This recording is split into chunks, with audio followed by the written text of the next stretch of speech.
You mean the suitors? Yo, what's up, everybody? Wait. What am I doing? Y'all got me jacked up over here, man. I We. don't know, but where's it? Where something else is jacked up over here. We're live right now on YouTube. I got a couple friends with me. We got Ti right here, rocking his Bronx Bombers. All right, and then we got Tap Water. I'm just gonna start calling Tap Water. I don't know why it just dawned on me. It was fucking funny. Tap's been on, Ti's been on. You guys know them. If you don't, go check an old episode that they were featured on. We've already been kind of talking shit. They're getting after me because my setup is not working properly. So, that's that. At any rate, what we got going on today, okay, the group chat that Ti started right there, the Sigonella Sexies. I don't know who in here fits that bill at all. Probably only not me. Okay, so we'll go with that. But we're just kind of catching up, talking some shit, and we're actually already discussing. Tap was on. We talked about some of his career after the Navy and how he's found success and everything like that. And we're just talking about how he just left Vegas to get a contracting job with the Army contractor, right, Tap? Correct. Yeah, Correct. yeah. And so we're just going into that. And I think the last question was what? What made you leave Vegas and go to Louisiana for this contracting job? You kind of already said there's some stuff that's going on in Vegas, but like, what was the? I guess I asked you this before. Like, is there a draw to back to the military in some kind of like service to help them be better or anything like that?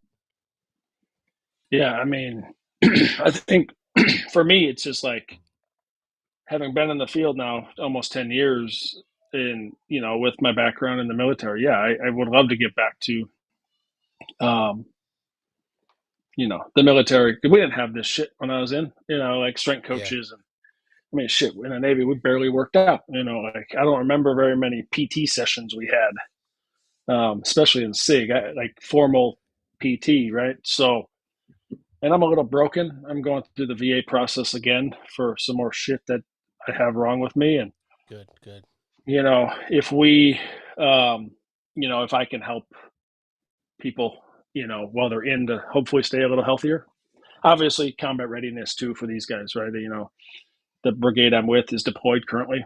Um, so, hopefully doing our part to help them. And it's always been something I've wanted to do is give back to the military, law enforcement, first responder community, and this was a great opportunity for me. I mean, for my family too. Work life balance was a huge deciding factor, to be honest. So, um, I the wife was very.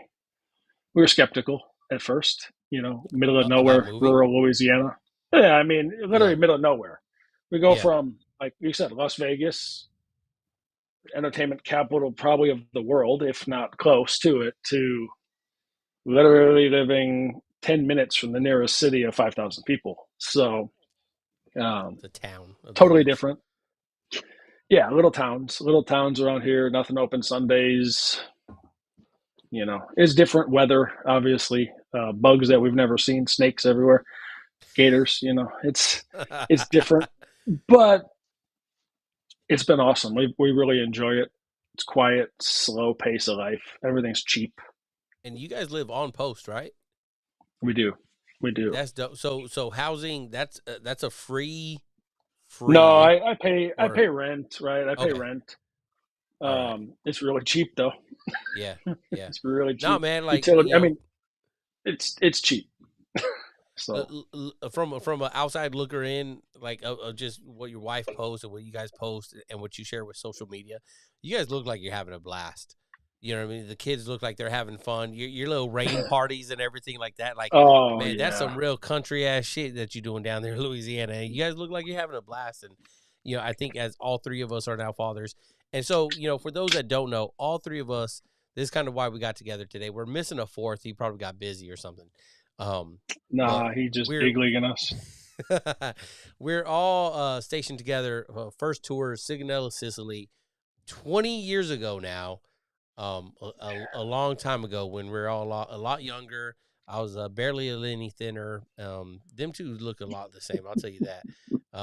And Well, shit. so Hey, so no. So go go back. ahead. When did you get to Italy, though? When did you get to Italy? I mean, I I got there September of '04. So I got there this month, 20 years ago. Yeah, so I got there not until it was March, April, February, March, like April or May '05. And Ti, when did you get there? Yeah, I showed up January. It was right after Christmas, January '05.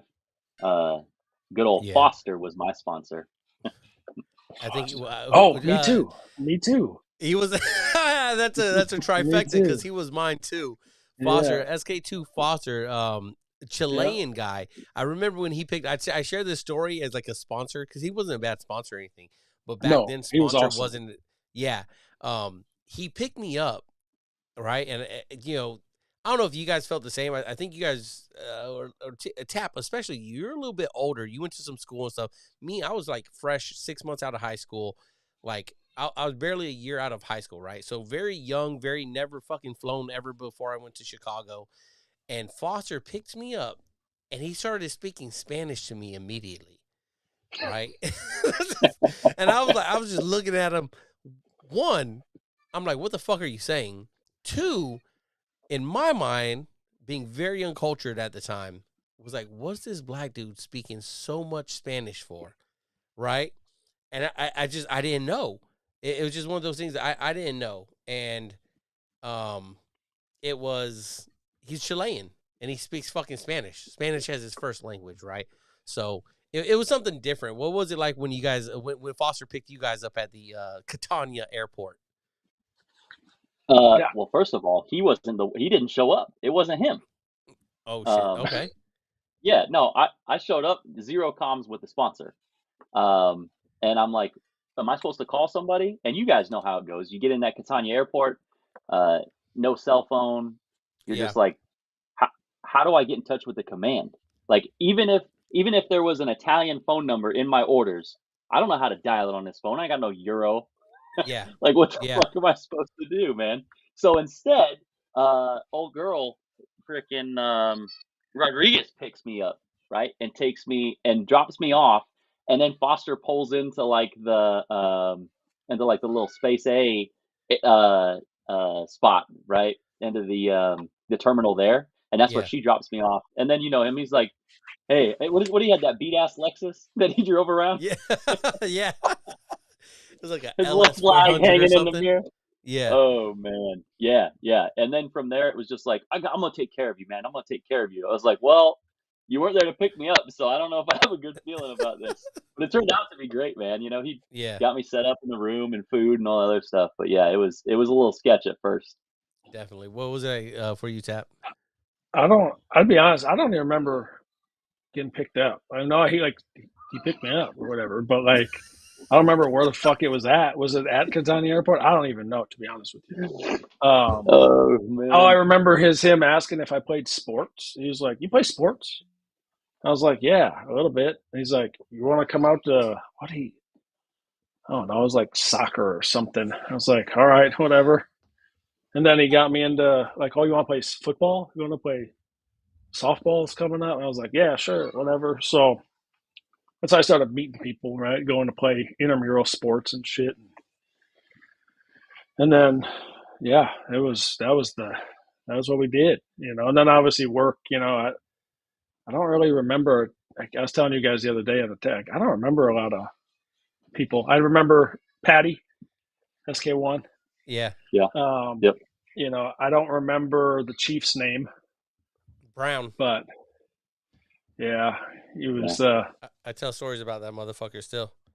He was. I don't know. Like I think.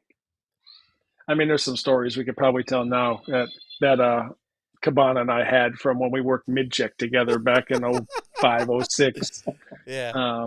You know, one of us never being at 7807 muster, and then finally us getting asked about it, or me getting asked about it one day, like, "Hey, where's Caban?" Like, "Oh, he didn't feel good." They were like, "Ah, sure." Yeah. Like he's never here, or you're never here. So we worked the system a little bit when we were younger.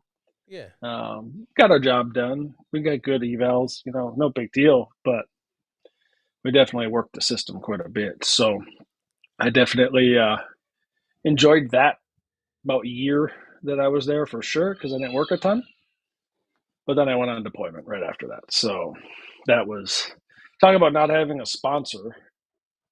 Leaving SIG, I flew back to SIG September 06 after playing for the All Navy softball team. And I had a week to check out. And I flew right back to the States to check into the command, the VFA 83. Showed up to the quarterdeck on the base over there at Oceana. And I talked to my sponsor one time. He's like, yeah, just check in at the quarterdeck. They'll tell you where to go. All right, cool. Show up. So, hey, I'm here to check in at VFA 83. And the guy looks at me flat out and says, they just left on deployment last week. I said, huh? What do I do then? And he's like, show up at this barracks at 09 tomorrow for muster. And I said, what? All right.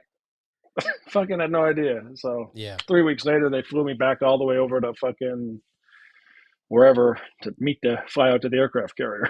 So I find it like TI. I think it's cool that we've kept in touch with Tap over the years, and I always like hearing like I want more of these stories from people that have separated, especially a long time ago, right? Because the way we do things now, right? It's a lot different. Right, Ti? Like, I mean, Ti, why don't you tell us a little bit about yourself for those who haven't heard you before? Because like we're all like and it'd be cool to have Marco in here because he's the only other one, well, the third one that's active. But we've all of our paths have kind of gone this different way and everything. So Ti, why don't you tell us a little bit about yourself and where you at now from we don't. where you started? Well, let me start. Go ahead. Let me jump in. We don't really like him anymore. He went to the dark side. I'll just preface it with that. Yeah, it's crazy. Even civilians know that you quit on us. Hey, you guys could call it quitting all you want, but that's all right because that paycheck hitting. My paycheck is nice. The birthing afloat was nice.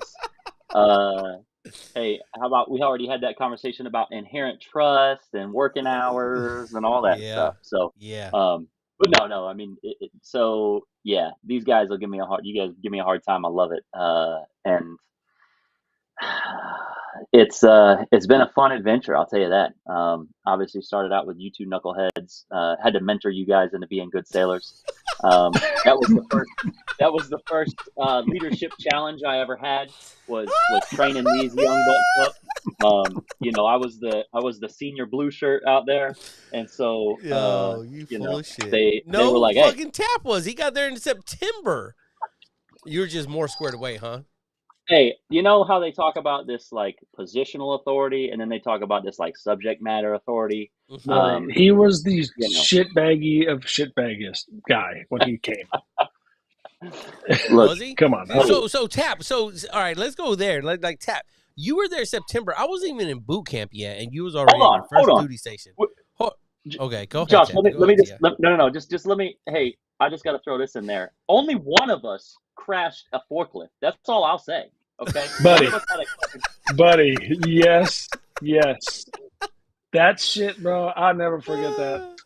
Oh my god, that was fucking insane. I think that happened right when I was getting there. Why don't you tell us about that, Tap? Fucking, I don't even remember what building I was at, but it's funny because the whole base knows where you were. Well, yeah, I mean, I don't. Just 20. Well, they all probably heard the fucking thing crash. Shit. I don't know. I think it was like whatever supply building, right? But I was moving some shit or whatever out of the warehouse to the loading dock, and when I backed up on the loading dock just like one of those hydraulic ones just fucking crashed down. It's the loading dock's fault. Nah. So it was one of those hydraulic ones for the truck, right? And then it just crashed. Battery powered forklift with all the batteries in the back, and it just started sliding back down the ramp. I was like, oh, fuck all that. Jumped out of the forklift, and there it went. So, but on a serious note, that shit would have killed you, though, right? I mean, isn't that what they determined? Oh yeah. If you would have stayed strapped on. Yeah, I mean, the batteries obviously came out from where they're at and crushed the seat into the steering wheel, and the steering wheel was flat. So, yeah, had I stayed in there, it probably wouldn't have been too good for me. But Yeah, it was pretty crazy. I never forget. Like I had to, because I don't know if I had a cell phone at the time. I don't even remember. But I like went inside and like there's nobody. There's like one person there, and they're like, "What was that noise?" And I was like, "You got a phone?"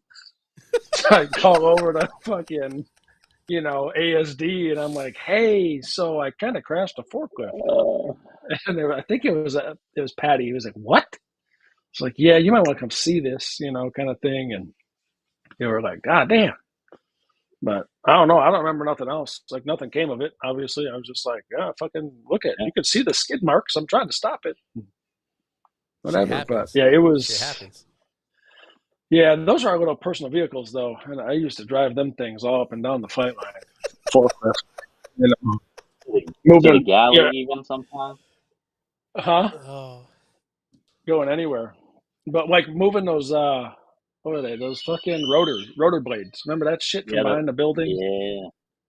Fucking what the fuck were we thinking? But We were I doing don't like know. 25 knots down the flight line too. Yeah, well then you're dumbass now flew them things. We used to fucking what we used to do to the rotors. Now you got in one? You crazy as hell. knowing what the fucking supply guys are doing to that Oh, shit, you flew them, Ti. You flew them. How Yeah, much do you I miss didn't. that? How no. much do you miss that flying part? Oh man, it's every day, bro. Every day. Look, Yeah, I still got. Hold on, we're live, right? yeah. Switch away from the camera and then come back to me. Hang on, give me just a sec. So for those who've tuned in with Ti before, right? Um, to give his background, he was with us at Sigonella, and then he got this hair up his ass that he wanted to be an officer, and he really fits the description of one, if you see him, right? And he did it. He went and became an officer, and he went to fucking flight school, and he became a helo pilot, and it was all good. And then unfortunate circumstances led to him not being able to fly anymore, and that's unfortunate, right? That's why I said unfortunate circumstances.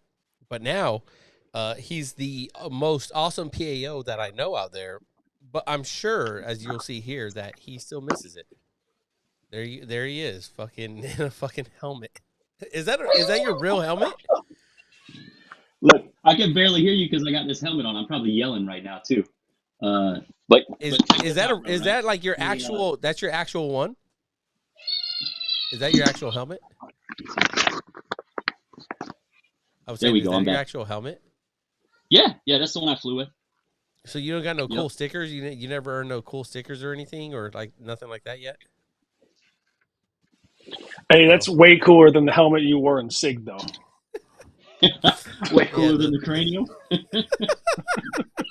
Yo, hey, but don't you guys remember we colored them hard hats up, made them look like stupid things? Yeah. Oh shoot. No, I but think you guys yeah. had a lot in the 6 months before or 9 months before I arrived. I think you guys had a lot more fun with a lot of dumb shit before I got there. And honestly, when I got there, I was pretty square. I think, like I was very early. Like I think a lot of sailors, right? I was just trying not to get in trouble, trying to do the right thing.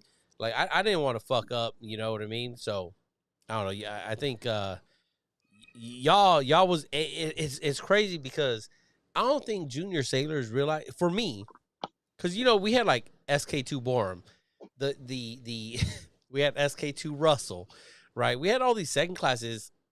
At least the way I looked at them, you guys let me know how you did. We're like these were salty sailors, right? Coming off Yeah. their sea duty, going to shore, and it was like, yo, I better fucking listen to the second class. Is that how you guys felt when you first got in there? Ti? hmm Yep. Yeah. No, for sure. I mean, I had Birdman right as mine, Yep. as my supervisor right away because they put me on nights with him, and same thing, right? Like these dudes knew like the ins and outs of everything, and they were giving us their experiences and knowledge and all that, and you know, dare I say, an informal mentorship kind of. Yeah. And I will say that there was a fine line where um, some of the shit that they would be telling us may not necessarily follow the procedure or the instruction or whatever, right, by the letter. But we got the job done, right, and we supported the fleet, and I don't It was know. all good. It made me a better sailor and a better person for it. Even if some of the things that they taught us weren't necessarily Correct. Above board. Yeah. Yeah. Tap, when you got in there, Tap, how did you feel about it all? Because again, So you had I already don't done know. some college and stuff, but so you're a couple years older, but that couple years makes a big difference. Yeah.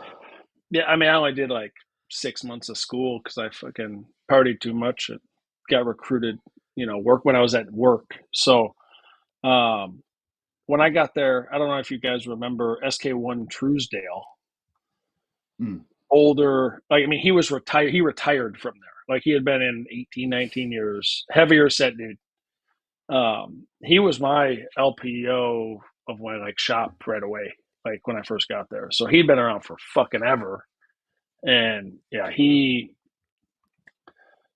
fucking, I don't even remember, like, he didn't really like fuck with me, but he was just like, here's what we do, and this is how we do things, and you're going to do it right. And I was like, all right, sure. So, I mean, it was, I don't know, it wasn't too bad for me. And then like I said earlier, I got into the whole like intramural sport thing. So I got to meet a lot of different people throughout the base, from security and from whatever, a bunch of different places. So, and then obviously living in the barracks, we got to meet, all sorts of people there too. But I don't really remember a ton from, like I told you guys the other day, I don't remember a bunch of people from there. AB, I remember Russell, Borum. Yeah. Yeah. Frost. You remember Frost? Frost, yeah. Who else? I don't even, like, I don't, I mean. Obviously, you said I Foster. don't know, there's. Who was Harris? You remember Harris? SK1 Harris? Yeah. Yeah, he was the so this is my story about him, right? He was like an awesome dude. He went to church a lot. And for some reason, he came in one day of the week and he was like, "Hey, Seaman Moore, it was pretty much like a soft invite to church with him, which I have no problem with if being a Christian now, but not then. I have no problem with someone inviting me to church. I can politely decline and not like get in my feelings about it or anything. You know what I mean?" And he did that, and I was just like, "Oh, no thanks. Not for me at that part of my life."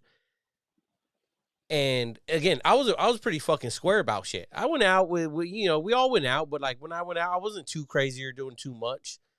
And Borum, Danny Borum, like looked at him and was like, "Yo, why the fuck are you asking him to go to church with you?" Because it came off as like hey, like it was a soft invite, but like also you need to go to church because I know you out there on Friday and Saturday night sinning, and you need to come in and repent for those sins. You know what I mean? Mm-hmm. And Danny Bourne was like, "Why the fuck you talking to him? Like this dude ain't doing that shit, but there's all these other ones in here, and you talking to him?" Right. Because again, I was maybe it'd been a year there on board. You know what I mean? And I was just like, "Oh shit!" Like SK2's going off on SK1. Like, like I'm gonna just like sink back into the background and let them do their thing. And Danny was like, "Why don't you go fucking talk to some of these other guys that are doing way more, and you ain't saying shit to."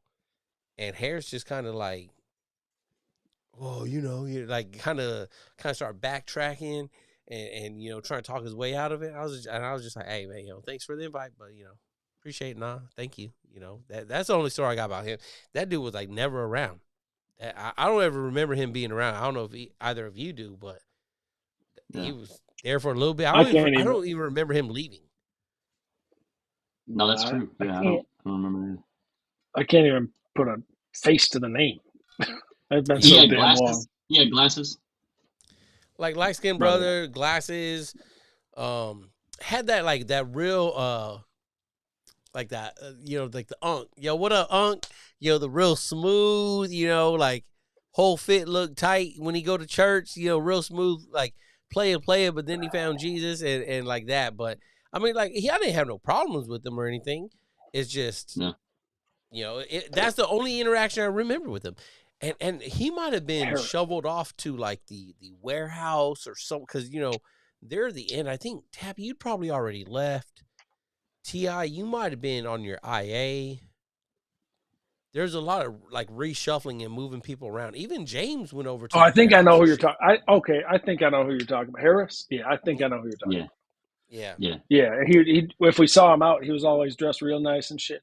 Yeah. Like, yeah. So like, I have some stuff. I won't bring it up on the live, but there's we'll talk offline. yeah. There was an incident over there. I don't know if you guys had heard. A good friend of mine was involved in an incident over there that I'm Yeah, pretty no. sure he was involved in. Okay. Yeah, Mhm. we'll Yeah. say we'll Like, leave it at that. we'll talk. Yep. We'll take that one offline. We'll take that one. We'll Yeah, sidebar that. yeah, Right. Yeah. For sure, yeah. for sure. That's Does it not one I involve want to animals? put out. No animals. No animals. What so you know the like what the Sigonella days were something else. There was something Yo, else. are we gonna talk Buddy, about the beach? Are we gonna talk about binoculars and strikes? Are we gonna talk about I didn't go to the beach that was it much. what was it? What was the fucking place? God damn it! In Moda that everyone went to after the bar. Y'all night know exactly angels? what I'm talking. Night Angels. Yo, I think I only Yo, been there that's one where time. that's where Nick fell Stop in it! love, You right? did not. What say? Oh, I said that's what where was his Nick fell in name? love, right? Diver. Diver. Yes, Yeah. yes. I Yo, remember Ti, him weren't too. me and Yeah. you just talking about him recently? Yeah, And I you sent like you you sent me a he's got a video. YouTube channel too where he actually Yeah, like made some music videos or some shit. Man, And yeah. I was like, hold on, let me look at this. And I was like, yo, like one of his music videos really blew up. I was like, yo, this dude more viral than me on anything. hey, what about? How about we talk about the flood of 2005? Y'all remember that shit? Oh Oh yeah. man, Yeah. yeah, I Go remember. bro. ahead, Tab. I What do you got on never. that flood? So that was right after Katrina happened. Like Katrina happened in '05, and then there was that day it started raining. I'll never forget it. It was raining, and I was working nights at the time. And I didn't have a car. I had fucking no car out there, so they had just me come in from 11 to that night check, mid check, 11 to 7 a.m. And like I walked out on the flight line at like 4 o'clock, and that shit was flooded, like standing water on the flight line. And y'all know how big the flight line was. And if it's gonna be that Yeah. flooded, I was like, this isn't good. And literally, they started like I remember who was the Hispanic. Oh God, he was SK2 Garcia? Oh no. Garcia. That's Yes, Yeah. yeah, yeah, Nestor, right? Oh, I Yeah. remember. Yeah, yes. Ness. I know Nestor still. Yeah. So I never forget. I'm working. Phone rings in our little office because I was the only one there. It's like 6 o'clock, and he'd usually come in a little early. He calls and he's like, "Hey, my car's not in my driveway." And I was like, "He's like, I won't be able to be in." I'm like, "What are you talking about?" He's like, "Fucking housing is flooded. My car floated down the street." And I was like, "What?" I was like, "How am I going to get home?" Because I had shut everything down at that point after I figured that out. And I was like, "Well, I Yeah, don't you know how got I'm to going to get swim. home." So that NAS 2 was just shut down. Like there was nothing. And then I don't remember. Someone was there, had an SUV, and drove me home up to the NAS 1. But it was definitely. Then we didn't work for what 7 or 10 days. We Yeah, just going to we Catania, fucking drinking and partying like fucking lunatics for hey, 10 straight days. It was hold fucking. on though, because we did get put on the working party though, right? We had to go move shit around and clean and all that. I got put on the like security detail because they had contractors going on base to clean up everybody's shit. Everywhere they threw Yeah, everything out on the street, right? yeah. And so I remember like 05, like I'd just gotten there. And this shit happened. So again, very new. And they're like, hey, you got to go over here, check in with the like the housing DIY, like where you check out garden tools and shit, right? Yeah. And so I go over there and they're like, yeah, you're going to go on this street and walk up and down this street and make sure the fucking Italian contractors who are here to remove the rubbish and everything don't go into houses. And here's little fucking E2 me, right? Like, just like, oh shit, like in my utilities, like walking up and down the fucking street. And it just so happened, it happened to be Danny Borum Street, right? It was like I think it was like the first street, like to the right, like right when you come in there, the first street right there. And I'm just walking up and down, like just thinking to myself, like, fuck, like, this is fucked up. Like, like, I mean, people's like, they had like 3 feet of water, like, in their fucking house. And like, it was one of those street, like the street level was here, and then there was like a little bit of grass, and then the house, right? Yeah. So there was like 6 feet, maybe even up to 10 feet of water between like what would be, we'll call it sea level, to the high level of water there, right? And I remember, like, me and Danny were not cool at the time, right? We were not cool, okay? And I looked up, I was like walking by, and I see him, and I know, like, oh, that's SK2. And I look, and like, he's out there in his like driveway, just like fucking pushing shit out into the gutter area, right? Just wood and shit. And he just looks at me. He's like, like I just remember, like, he's like, what the fuck you want? And I was just like, shit, nothing. Like, let me just keep fucking walking, like, cause like, you gotta feel helpless because you're not helping. They had to do that shit, but they're like, here you are, just fucking on this little security detail, right? Like, working party muster, and I'm just there like, what do I do? Okay. But how am I going to stop anybody if they're going in there? Hey, don't go in there. I'm fucking E2. Like, I feel fucking, unsure of myself, we'll say, right? It was wild, man. That shit was wild. They said, like, EOD guys were out there.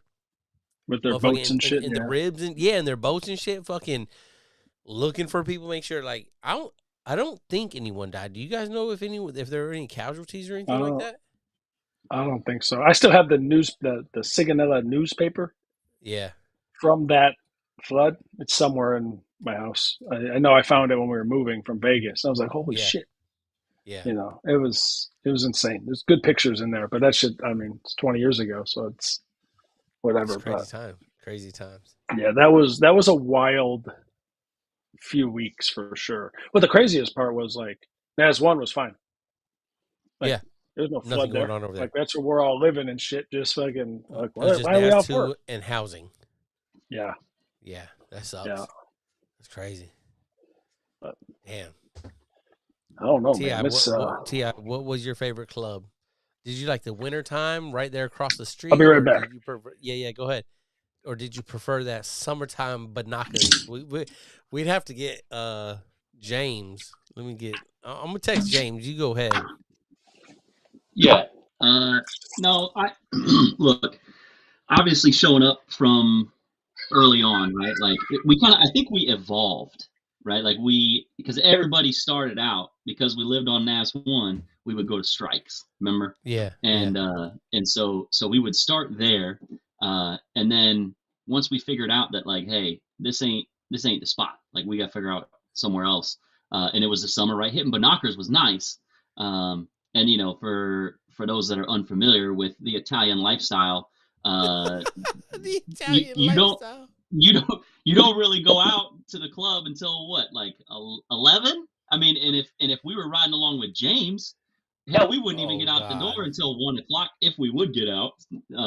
So, but yeah, I will say, besides, like, what was the other one, Martinis or something, and what was the other winter club? There's another one, right? I don't even remember. I mostly the wintertime, I remember going across the street to. There's like 3 or 4 of them that were right there across the street from NAS 1, right? Yeah. It was like Strike was the first one, and Medusa's, and then the one with the swimming pool. What else was? I remember the one that was like down to the right, down the hill, right? Yeah, down the hill. Bomb ass food. It was like it had like a real restaurant in the front of it. A lot of them did, but this one's like real woodsy. It has some I mean, all the food was good, but it has some bomb ass food I remember of. It might have been Medusa's. I'm not sure. Because to the left was the tattoo guy up on the second floor. Yeah. Yeah, I forget. Yeah. Go ahead. No, but I think I just enjoyed this. I just enjoyed the summer vibe in general, just because that allowed us, after we got done at the club that night, to go get them paninis, right? Ooh. And then and then make our way over to like, I think that was all of us like Yo, I still tell people about those paninis. Them paninis though. Like, were they actually good, or were we just so drunk that they were good? No, I'll tell you a funny story about paninis. All right, you ready for this shit? Okay, I'm ready. So sorry, I had to let my cat out the fucking room. She got locked in. So obviously the paninis were the thing right after the bar. You're just like, Oh yeah, I down need by the train paninis, right? station. Yeah, Yeah. you got the 7 fucking or whatever 6 panini stands that were out there, and you always end up going to the same one after you do that the first time. That's the one you go to, and so obviously I left in '06, and I grabbed 2 before I got on my flight, of course, because I'm not going to have them again. But a buddy of mine who I played softball with in the Navy team, he was still at SIG through whatever '07. So when he flew back over for the tryouts in '07, I picked him up at the airport in Florida, and he's like, "Bro, I got something for you." And I was like, "What?" He pulls out 2 fucking paninis out of his bag, and I was like, "Man, he cold as fuck," because he flew across the Yeah, ocean. yeah, it was a But I 12-hour put flight or them, some I shit. put them in the microwave, bro. I was in heaven, bro. I swear, it was so good. So that Yo, was they were not terrible. But when yeah. you tell people you used to eat horse meat paninis, they look at you like you're kind of crazy, you know. Oh, I was gonna say, I So was a tap. What was on your panini? horse cheese, French fries, ketchup, and mayo. That's That's it. it. 2 of them That's it. every time. 2 Okay, of them. Ti, what did you like on your panini? look, I was always just the chicken and then the mayonnaise and the ketchup and the fries. That was it. Nothing else. Yeah, No? Oh man, nothing. no. So my Nope. fat ass, I like to go with the horse meat and cheese, right? They put that out there. The French fries, of course, because that's like the baseline there. Yeah, yeah. And then I would do the ketchup. I'm not a mayo fan, never have been, right? But I do like the spicy mushrooms, and the green olives on there. Yo, like that shit would just hit. So I remember I'd crush one. Oh shit, I'd crush one there. It was like always 2, right? I'd eat one It there. had to Yeah. be. It had to be right. There was everyone was way too intoxicated to think one was gonna cure your Yeah. hangover, right? Yeah. So I'd eat one there, and then Ti, how many times did we sleep at the bus station in Oh. Zach Carroll's fucking Oh little man, in fucking his car, car. This is like right? meat ass Like Accord or whatever it was.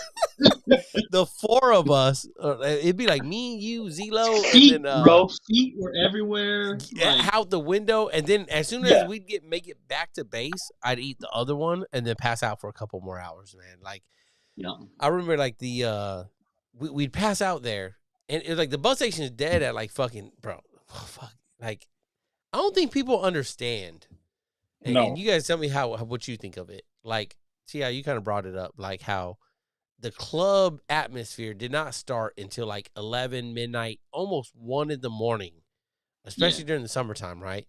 And you were out there until 6 in the morning. Like you were out there all morning long. And so when you were getting the panini, like it was like the sun was about to come up, we'd pass out in that car and then drive home, when the bus drivers were knocking on our window to tell us to, hey, move out the way because they need to work. Yeah, Yeah, I and mean, we had to go to work too sometimes. Yeah, sometimes, yeah. well, I mean, the club didn't close until the sun started coming up. That's when Yeah. the security guys would start to fucking, hey, you got to go. Like, Yeah. shit, what that time? What time is it?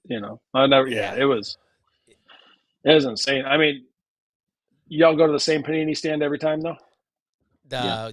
Yeah, right there across from the train, right there in like the No, circle, the but big roundabout. yeah, you know how, Yeah. but they always The, had like the 4 or one. 5 Oh, of like them. yeah, I Right. always went to.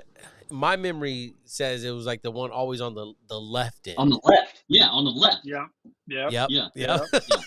But we had gone there so fucking much that I remember, like, I'd gone there, I don't know how many times, a bunch, but finally, probably maybe like 5 months in, 6 months in, I'd go walk in, the guy says, "Oh, hey, 2 horse meat?" He's like, yeah, yeah, yeah. And I never had to tell him my order after that, ever. And he was just like, I just walk up and he'd see me and just start making it. So I'm like, oh, okay. I come here too much, probably. But, so, Good but, times, man. buddy, that, like, I look back on that, and I think about, I didn't want to go to Italy initially. you know, and they told me in A school, like, you're going to go to Sigonella. And I was like, what? Where the fuck is that? Yeah. I remember calling my mom and being like, they want me to go to Italy. And she was like, fucking go. Like, it's 2 years. Like, who cares? And I was like, all right, cool, whatever. So, because I had an option, I could say no, and then I'd just wait around for orders, or I could accept them. And man, I can't. Them 2 years living overseas, traveling, you know, doing all whatever we did, you know, like And Tap, incredible. you did it better. I don't know, Ti. I think this is something, Tap. I don't tell people this a lot because I don't look up to a lot of motherfuckers, right?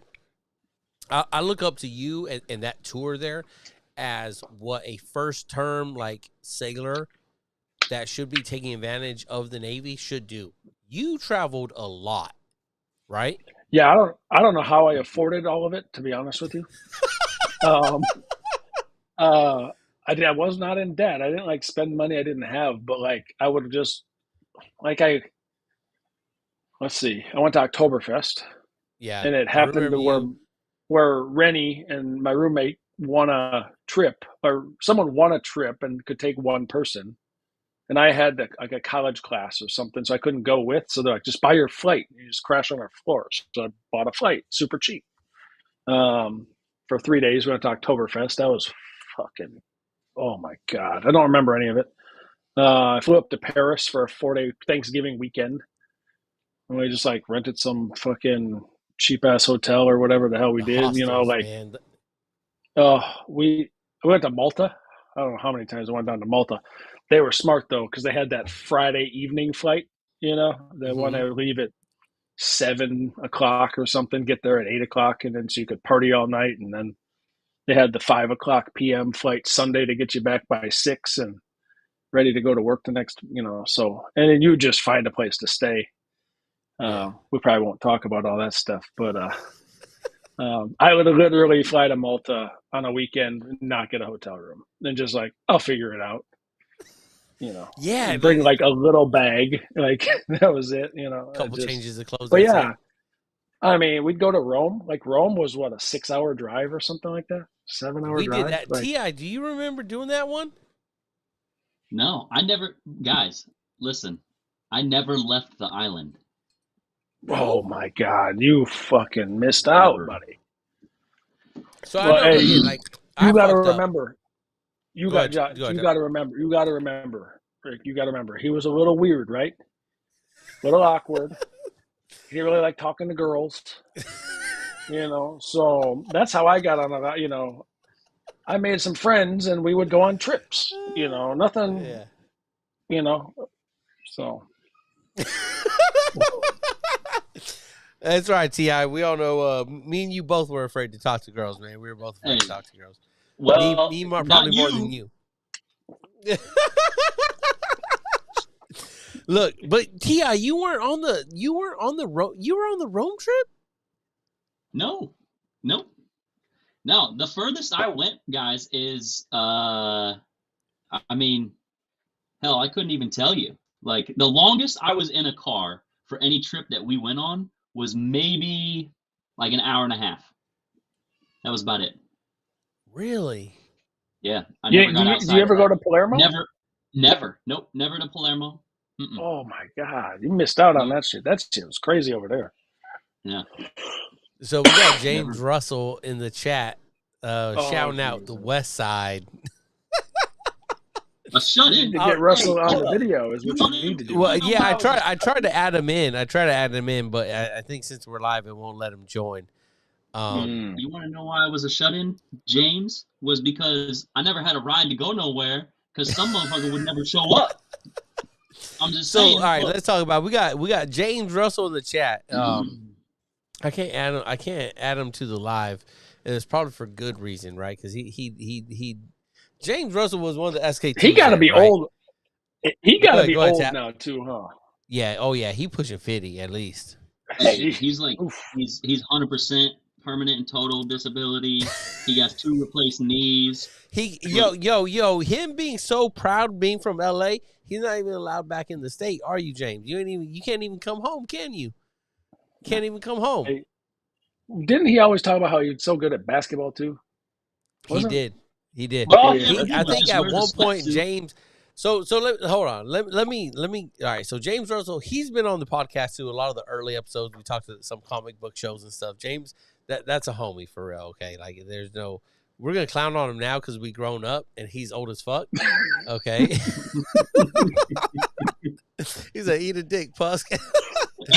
But like when we're checking in and eat a dick Gista, oh man, yeah.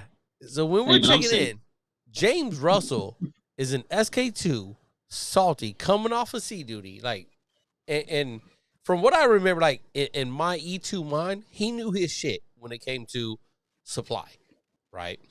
Well, that's what you remember.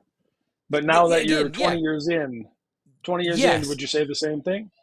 I would, because I remember. So here's a little time. Here's a little like I remember one time. I think we were going into the weekend, and I had the duty weekend, and I get there or I'm staying there, and he's like, he gives me this paper with a bunch of gibberish written on it, right?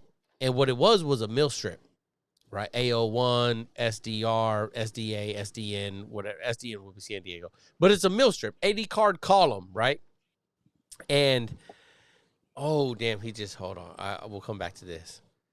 And he goes, hey, and there's a mill strip on it, 80 digits, and a phone number. And he says, call this number, tell them that you need to pass this mill strip, blah, blah, blah, right? And I'm like, what the fuck you mean pass a mill strip, bro? Like, what are you talking about? Like, I don't know what you talking about, man. Right? And he's like, God damn it, fucking call this number and tell them you need to pass a mill strip. And I'm like, I think I learned about mill strip in A school, but I don't know, right? Like I'm timid as fuck, and he's just like, God damn it, do it, right? Like, and he's not yelling at me like being a dick, but like by this time we was cool, right? And so I'm pretty sure I did it, and it was all good. I didn't know what the fuck I did at that time. I didn't know what I was doing. Now, as a chief, if I'm on a ship and I need someone to do that, I'm telling him to do something a little bit different, but I'm telling him to do the same thing, just a little bit different, right? And I can see how now, like, he was looking at me like, you fucking dummy. Like, how do you not know how to pass a mill strip? Because nowadays, like, you don't pass a mill strip. You just fucking, you get it from the system, you copy paste, you put it in an email, and you go, please execute. And somebody off in La La Land fucking does it. You know what I mean? So it's kind of like that. But again, like, as far as I remember, James, I'll give it to James. I think he knew his shit. And one thing he did just say, where'd it go, man? Let me get this out. No I gotta pin? move some windows around. I didn't know this about James. James, if you're still watching, he said he was there with no pin. And no pin, for those that might not be Navy, means he did not have a warfare pin. James, you didn't have a fucking warfare pin? Your ESW, your ESWAS, or your air warfare pin? Like, I didn't remember that about James. And him dropping that in the chat is concerning, to say the least. Hey, I never got no pin either. No? Never? No, they tried to get me to get the air, whatever the fuck the air one is, because I was in a F-18 squadron. Yeah. We got done with deployment. Like, you got to study for this, and I was like, then I went to IA billet like 6 months later, and then I was like, I'm getting out. I was like, fuck all that. So they kept pushing it, and I was like, nah, chief, I'm good. Senior chief, nah. So never even opened a book for that shit ever. Damn. I mean, to me, like once I decided I was getting out, though, what would it do for me? You know what I mean? So yes, I can understand that, and even today, like, I get annoyed. I was sitting on a career development board. TI, you know what that is?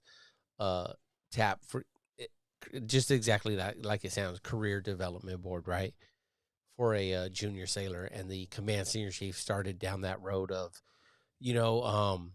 getting the warfare pin is really good. Even if you're getting out, is really going to show those other people on the outside that you are motivated and that you can complete goals that you accomplish. And I was like, oh my God, bro.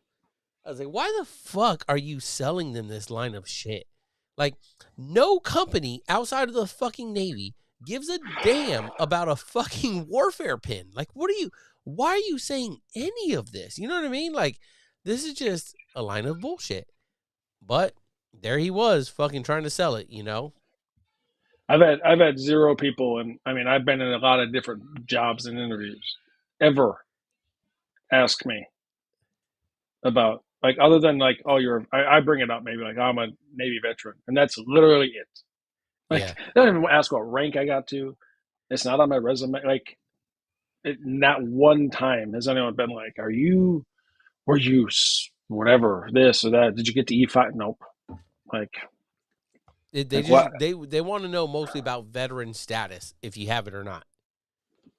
They don't even, but like interviewers don't ask that. Typically, that's, application, right? Where it's like, are you, Right. claiming veteran preference or whatever? Right. Yes. Right. Okay. But then after Okay. that, like, I mean, I just had an interview on Wednesday for a position, and I don't even think we talked about me being in the military. It came up and when I was answering a question, but because they asked, the question was, how do you feel talking in front of all different rank structures in the military, such as E4 all the way up to 06 or even generals? And I said, oh, like, they're people. Like, Yeah. now, when I was in, did I want to go talk to the 05? No, absolutely not. Yeah. Like, you're in trouble if you're talking to an officer typically as an E4. But now I'm like, they're just dudes. Like, yeah, they've been in a long time. They got a bird on Yeah. their chest or a star, but like, I mean, I also Just now people. have a beard and a ton of tattoos, and I'm fucking older and in a completely different line of work, right? So Yeah. they're just people. I'm here to help, Yeah. So I don't know. It was just a weird question for them to ask because it was an interview with like a major and two captains, so 03s and 04s, and What I was just like, is that an interview? Is that an interview just like moving up within the organization kind of thing? yeah. So basically, where I'm at, there's a job right above me called the program director in the H2F Okay. program with the Army. So that job oversees all the domains of like the H2F program, so strength, physical therapy, all that stuff. So it was a job. It was one of those positions out in Washington. So um, we'll see. I don't have it. I don't know. Yes, maybe get it, maybe not. I don't know. We'll see. But if I get it, then it's a GS job, and Nice. That's what you then it's want. Yeah. beneficial. Yeah. Yeah. So we'll see. So James jumps in here with the talking about veteran and stuff, talking about how much it matters afterwards. And to check on the resume unless you interviewer was a veteran. It's only kind of brought up at my job because we have a veteran friendly environment with some old vets. Yeah.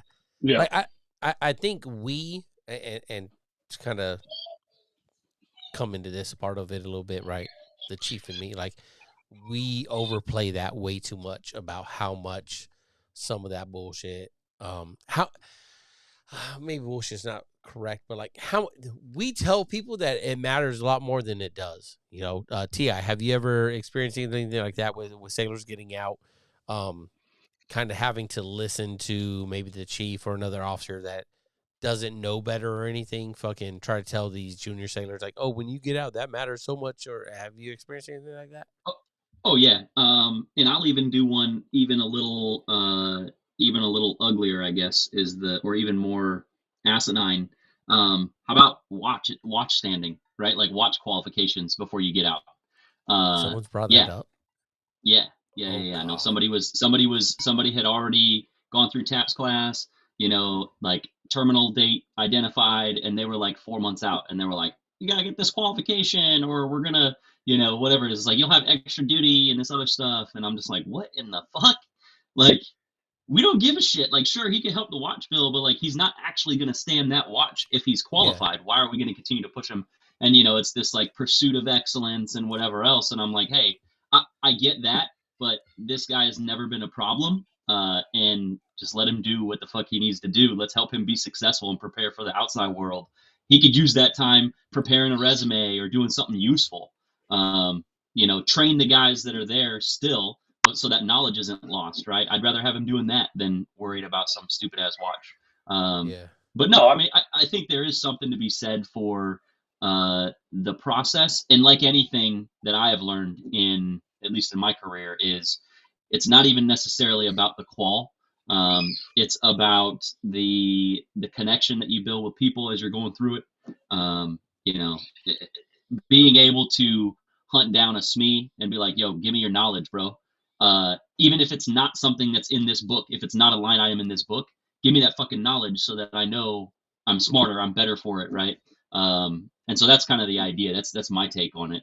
But yeah, no, you know, same sentiment though, is if somebody's on their way out, why, right? Why waste Yeah. their time? Why waste our time? Now, I will caveat that with, I am a believer in never closing doors, right? So if somebody is kind of uncertain on what they want to do, then I might encourage them to do something like that, just because, you know, if you're fucking E5 trying to be E6, whatever, like you get what I'm saying, right? If you have Yeah. aspirations to do something more, but it's just not, you know, I don't know. You get what I'm saying though. I got you. I got you. So Tap, what do you want to do? So you talking about trying to take this job, this new one. What? Hold on. Let's back up. What the fuck are you doing? What do you mean? What do you mean? Like, what is the job that you are doing with the Army? So the Army has an H2F program, health and holistic fitness, right? So Yeah. it's 5 domains basically where they want to better the soldiers, right? So physical, mental, spiritual, nutritional, and I don't remember the other one. Fuck, I probably should know that. But basically, they have all these experts, civilians. There's some PT, there's some active duty physical therapists or dietitian. We have occupational therapists that are active duty, but basically, we're all experts that can help provide services to the Army, right? So, my job, I'm the installation lead here at the base I'm at, or post as the Army would call it, where I have 6 strength coaches that work with me, and we each have a battalion we work with, and we, provide PT plans, education, whatever we can do to help them stay physically fit to be combat ready, and so not to, ideally not miss work, right? So I think that's at least our role. And then dietitians, if people are overweight, underweight, we help them, or the dietitians help them. Specialty schools, if certain people want to go be a ranger or they want to go to special forces or whatever, we help with PT plans for that. At least what I do now. And then we work all together, right? So if we have a guy, it's like, I want to go to ranger school, but he weighs 160 pounds. Like, I'm going to bring him to the dietitian too. And be like, you need to gain some weight because you're about to lose 30 pounds. So try to work all together. If they're banged up, the athletic trainer will see them. They try to make it. It's trying to be like a college or a professional setting, right, where you have multiple experts in our fields who can provide this knowledge, right? Because we know how it was, and when we were in, like, the PT leader was just like some dude who went to a class for a week, and he would Still is. write up a random PT plan, right? And it's like, I deal with them too, right? So people in the Army, they have a course they go to. It's 2 weeks, and they get some knowledge, but they come and write a PT plan, and they call me, and they're like, "Hey, can you look at my PT plan?" And I'll say, "All right, send it over." And then instead of emailing them back, I'll just call them and be like, "We need to sit down." And they're just confused, and they think like, I've had one or two be like, "Well, it's a good PT plan," and then like, "What are you talking about? It's not good." And I was like, "Do you want my advice or not?" Like, and I don't think, and it's the HF program's still so new in the Army, right? It's only been around since like 2020 or something, 2019. And so, and it was a pilot for the first couple of years. So we have a lot of people in the Army who never have had this before, or they're just experiencing it, obviously, for they didn't really have a great experience somewhere else. So they come to me and they're like, what do you know? I've had people ask me that, like, what's your background? And I always joke with them, like, well, I got a master's in business, and they just think I'm a good leader, so they put me here. And then they'll like look at me like I'm weird, and I'll say, well, I've also got 10 years experience as a strength coach, and I worked in pro baseball for 5 years prior to coming here. I ran 2 facilities before I came here. Like, kind of know what I'm talking about. What level? Sorry to interrupt, but like what level of what rank? Let me make sure I'm clear. What rank of person ask you that kind of question? I mean, I've had an E5 ask me. I had an O3 ask me. So So like a company commander, right? So somebody who oversees like 150 soldiers, right? So I don't know what that fucking would be in the Navy, but because there's be 4 companies in a battalion. battalion. Yeah. So whatever that would be in the Navy, I don't even fucking know. So he's an O3. He was kind of, we were going back and forth because there was some shit going on, and I was like, look, man, I've been doing this for 10 fucking years. Like, and I knew him personally too. I'd already worked with him a lot, so like I could be a little more candid with him. Uh-huh. And I said, if I had 10 years experience in the Army with a master's degree, what would my rank be? And he's like, yeah, you're right. You probably know what you're talking about. And I was like, yeah, like, we're not. And I think that's where the disconnect is a little bit right now with H2F is like, sometimes I think soldiers don't understand because I don't have anything on my chest that like, we're actually educated. We've been doing this. I have strength coach has been a strength coach with me. He's 6 years. He's been a strength coach. Another guy, a couple years. So it's like, we kind of know what we're talking about, like if you saw the autographs on my wall or in my room or in my house, like, oh, you've actually worked with some people who, or people, like it's just one of those things. It's weird. And I try not to like, I worked with X person, or I was lucky enough to know this person who, I know our boy over there was a Laker fan, but I'm sure he'd appreciate I know he'd appreciate my Steph Curry jersey that's on my wall, You work with Steph Curry? So, no, I didn't work with him, but I was going to say, golly. I had no. I just had some connections, and he ended up signing a jersey for my birthday. And that's dope still. That's dope. Personalized and everything for me, which is kind of cool. You know what I mean? So, no, for sure. And it's just one of those things where like, I've been doing this, and like it's hard for them to understand because I wear like this shit here. Yeah. Diesel dad fucking shirt, or whatever. And it's like, I don't have a uniform. I don't look like I'm in the military, beard, tats everywhere, whatever. So, that's the struggle. That's pretty military looking nowadays. Motherfuckers, everyone, well, right? TI, like everyone has a that's fucking beard nowadays. That blows my mind too. Like, what are we doing? Like, guys will walk in with like hair all, play. I'm like, I don't know. They're a little different, from what I'm used to, Yeah. You still, the fun part is like, I get to deal with a lot of people that I would never want to deal with. Like, I don't want to deal with the chief in the Navy, like, unless you have to, right? You don't want to deal with an officer unless you have to. Whereas like, I'm in a room with, like, I was in a meeting the other day with the colonel of the base, like 06, and the sergeant major, so the senior enlisted guy on the base, and we do the PT, like the sergeant major of the brigade comes and PTs at the gym we have, and he'll just like, hey, what's up? How are you? And we just fucking bullshit. So it's like, man, that's weird. Like, at first it was weird as fuck, right? Like, I can talk to these people, like, and now it's like first name basis and whatever. So it's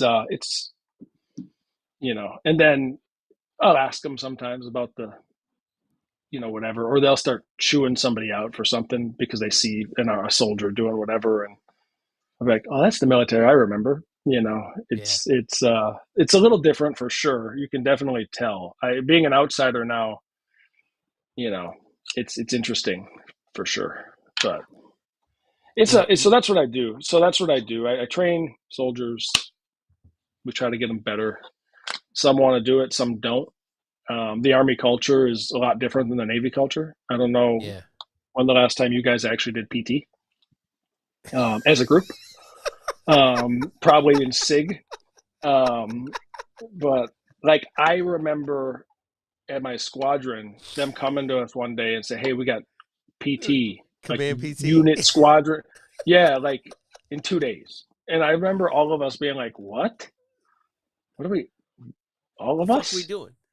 Yeah, Yeah. like, well, we have the fucking PT test coming in a couple weeks, so we all go out there one day and get ready, and we do a PT session. That would be it. Whereas the Army, it's every day, Monday through Friday. They're doing PT, 6:30 in the morning. Let's go. Like the whole company or The whole the fucking base. platoon or whatever. Yeah. Oh, the whole. Okay. Damn. Everybody does PT from 6:30 to 8. Everybody. So it's different, and Yeah. they're serious. They the commands are serious about scoring well on their ACFT, right? And Yeah.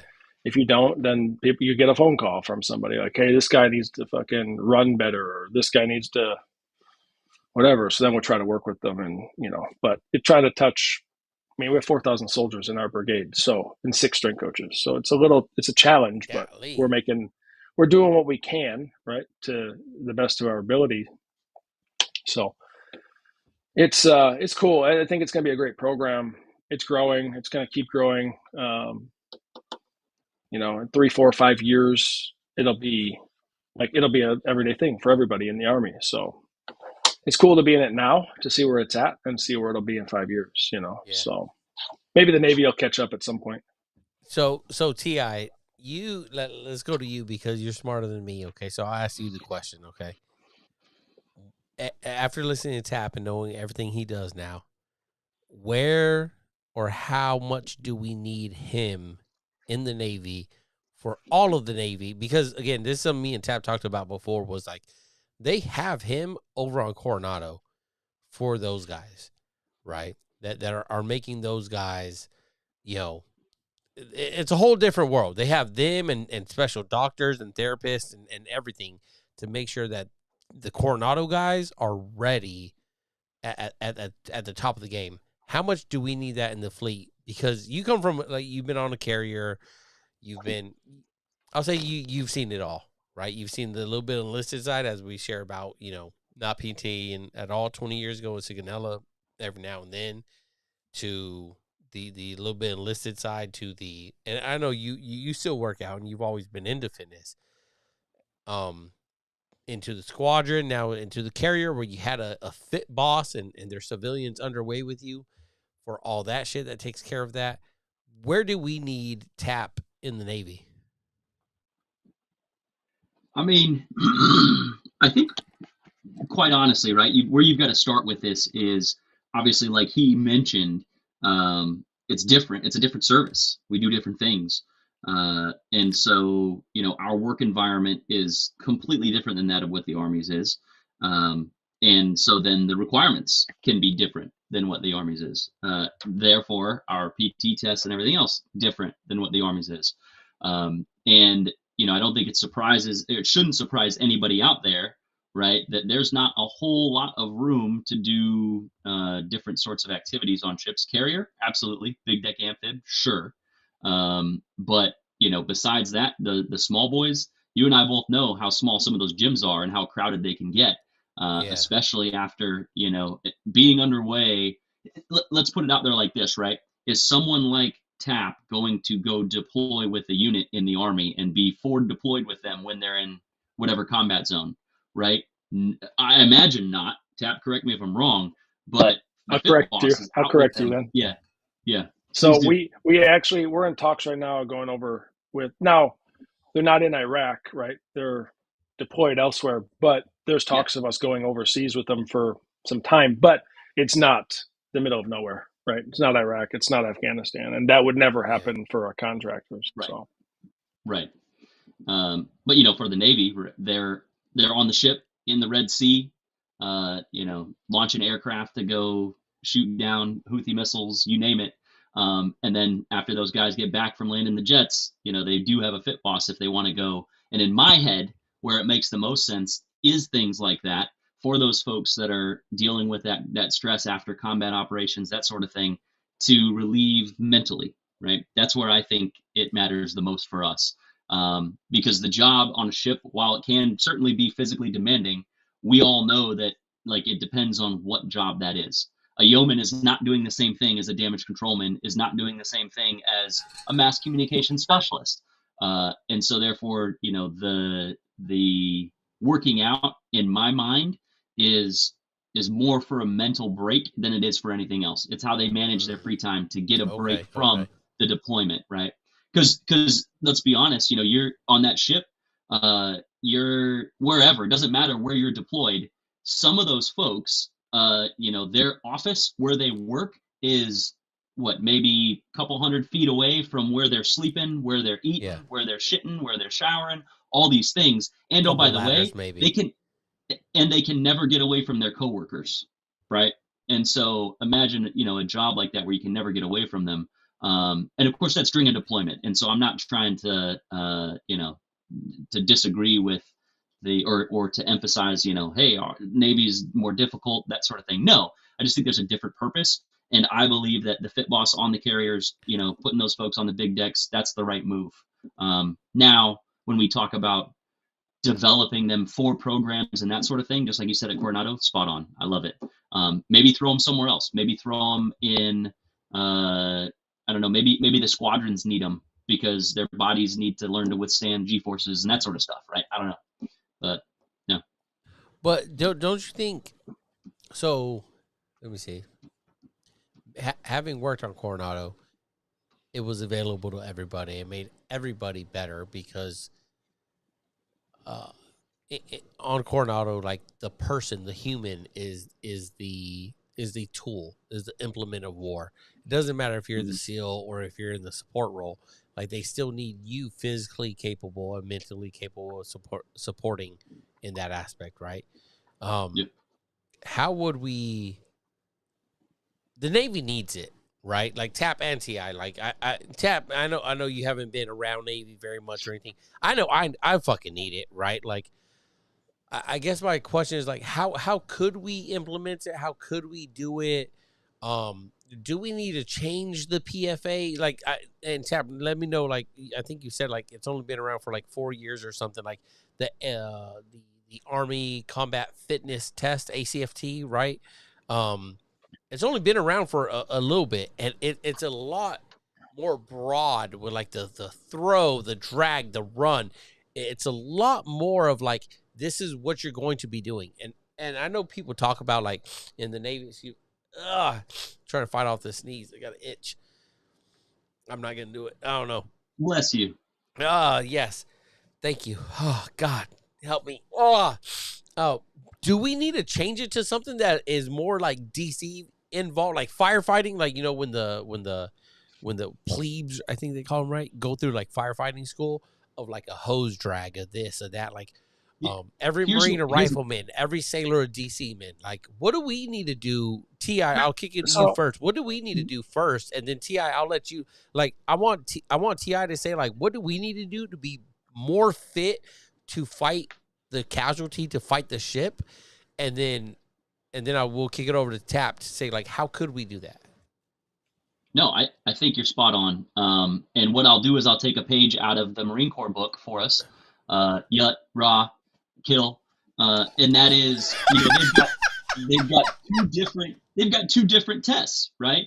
They've got their PFT and then they've got their CFT, and they take one. Yeah, they've got two different ones. So one is like pull-ups, and I don't know if they changed their sit-ups to planks like we did or whatever, but it's very similar. And then they run 3 miles, right? I think the women do like arm dead hang, or they can do pull-ups. I believe they can pick which one.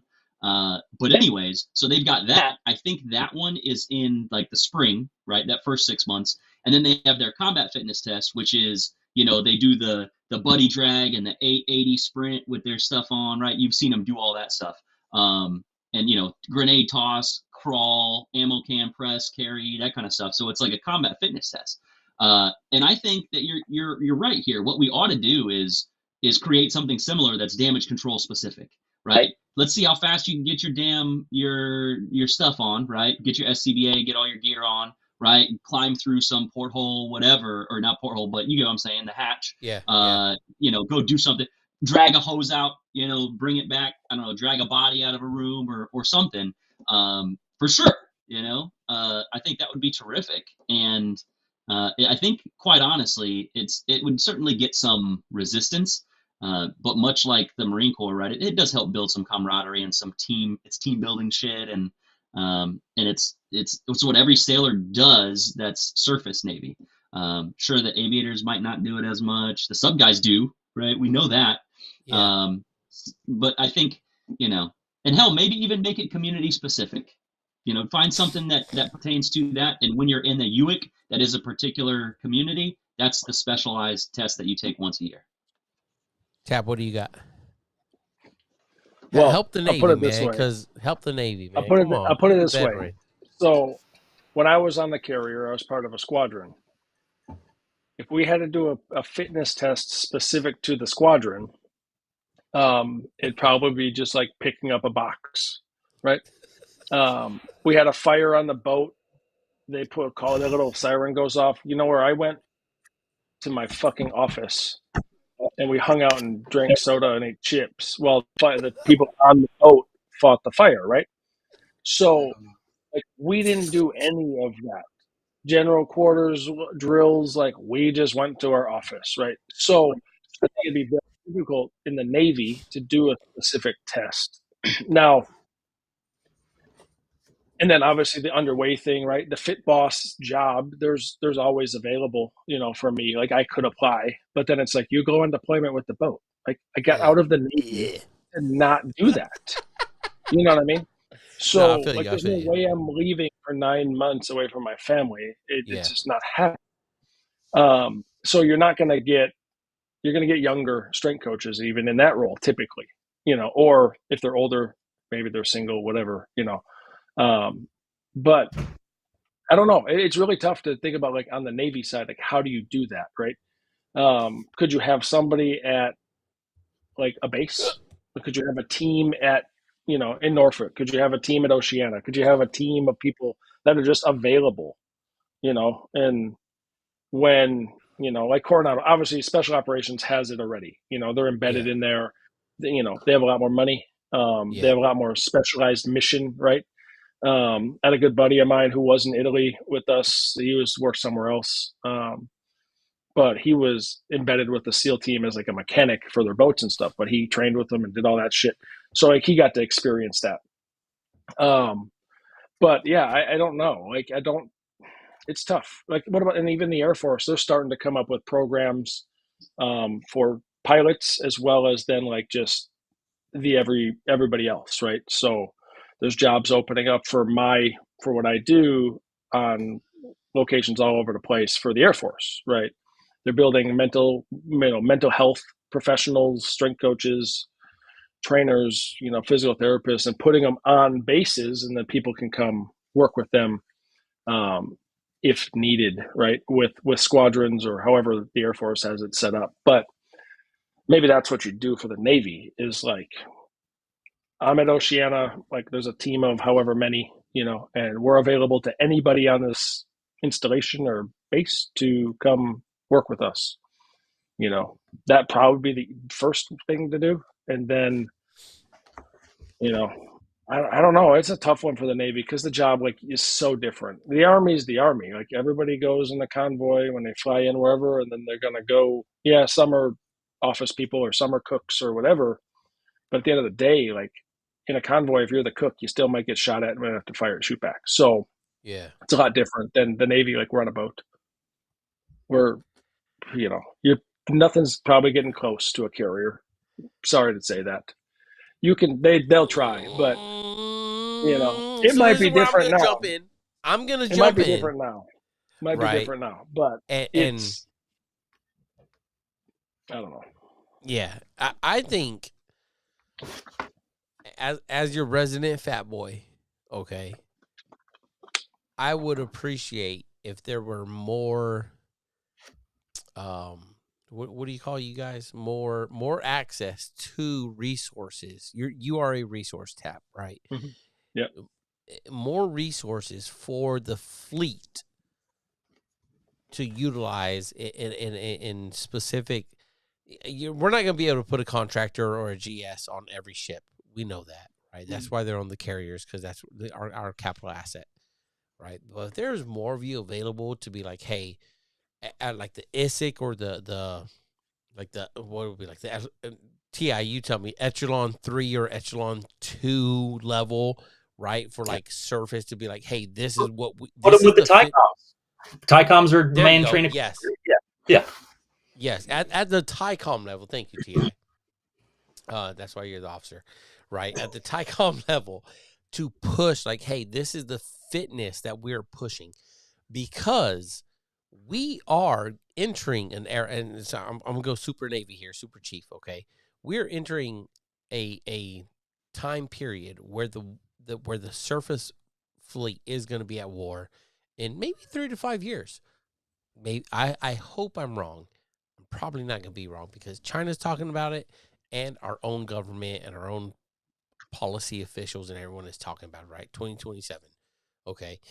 And although I know I hear a lot of people talking about like, well, I just stand watch. I don't need to be fit. What the I don't, as a I like to think I'm a fit fat person, right? What are you talking about? Like when as soon as a missile fucking hits, I need everyone on station fighting the ship and fighting that casualty, and I just don't think we're fit enough to do that, right? I knew a sailor, awesome sailor, great sailor. He would suck down a 45-minute fucking SCBA bottle in about 10 minutes. It's not that he was he was a big boy. He was a big boy, right? Not necessarily out of shape. He could move, he could do things, but like just he sucked that 45-minute bottle down in 10 minutes, right? We'd be like, hey, go to the main space and fight the fire. And 10 minutes he'd be coming out, little fucking bell ringing, everything buzzing, talking about I'm out of air, right? And you can't change that, because even if you're a skinny person in a casualty scenario, if your adrenaline's pumping, heart's pumping, like lungs are, you're gonna be sucking air no matter what, right? But the more fit we are, the more we can have that under control. And I just think I don't think the Navy has done enough in the last maybe 5 to 10 years to really start addressing that, knowing what's on the, no pun intended, what's on the horizon to come in the South China Sea and stuff. I think it's awesome. I'm on an Army base. I see the H2F Connex boxes that are workout equipment. I see them around everywhere, right? I see the Army always PTing in this and that. I see society sending recruits to boot camp that are way out of standards, that we're getting waivers for, being at a recruiting command, asking waivers for them, hoping that they make it. They make it once, and then it's like, all right, they made it the one time they need to make it. They're in. We're good. The fleet will handle them from now on, right? I see all that. And John, go ahead. so it's not even, I wouldn't even say it's so much for like, yes, we want to prepare them for the Navy, right? As like for my job. But I think at the end of the day, we're trying to also make sure they're healthy long term. For sure. Like I'm like I said earlier, I don't know if we were even recording, but like I'm in the VA process now again, Yeah. because like I don't know if we can see this, but like I can only lift my arm to here. Yeah. Like 90 degrees. Like now, not saying like whatever, I wouldn't have got hurt when I was in, but I deal with other shit, low back, knee. Like there's a bunch of shit I'm dealing with now that maybe, and I've had soldiers, senior soldiers, E9s, guys that have been in forever. Like, man, I wish we had you guys when I was when I was younger. I wouldn't be as fucked up as I am now. And then I think it's also the longevity aspect too, right? Like, do you want to live till you're 80 or 90? Like, yes. Stay in shape now. Don't get fucking overweight and be a turd for 20 years in the military. Get a retirement, but you can only use it for 10 years because you die. You know what I mean? Yeah. So I mean, and that's where like the law enforcement thing too, like cops live to 58 because of the stress, right? Or and they're out of shape, and the eating and the shift work. Same thing in the military, shift work, eating like shit, whatever, deployment stress. And so they don't, like, if you can train your body right to function better, heart works better, you can, you're going to live longer. So, and it's a habit too. Like once you start training, look at, Ti here. He's been working out since I met him, and he's going to continue that. And then that also, breeds that culture into his kids. Yeah. So his kids are going to do it. My kids got dumbbells for the first birthday, and they lift them and carry them, and they come to work with me, and they pick up 20-pound med balls right now. I mean, my kid's 4, and the boys are about to be 3. Yeah. So it's just a culture thing. So if like the parent, the soldier gets into working out a little bit, doesn't have to be crazy, just enough to stay healthy. Yeah. If they have a kid where the kid sees that, and then, but I mean, that's a tough ask a lot of times. I wish there was an easier way. The Navy would be a tough one to do, though. The Air Force is starting to do it, but like they're all on a base. Yeah. It's not like you're on a small boy, right? And you go out for 3 weeks, and then you're back for a month, and then you're out for 2 more, whatever the fuck it, workups and stuff. But it could be where you have a team, however many people, at whatever location. Like think about Norfolk, though. Like how big that base is. Like how many of me and people like me would you need to try to service however many sailors are there?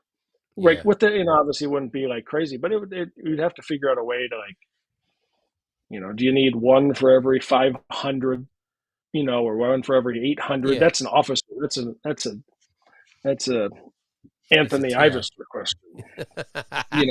That's a Pentagon question, so, but I think that could be a thing where then it's like, you have my contact info. So when you do go out on the boat, you can reach out to me like the guys do now that are deployed. They just email me or they text me on Signal, and we help them with a program, or we help them with what they need. So that might be something at some point, but then obviously at the end of the day, what's it come down to?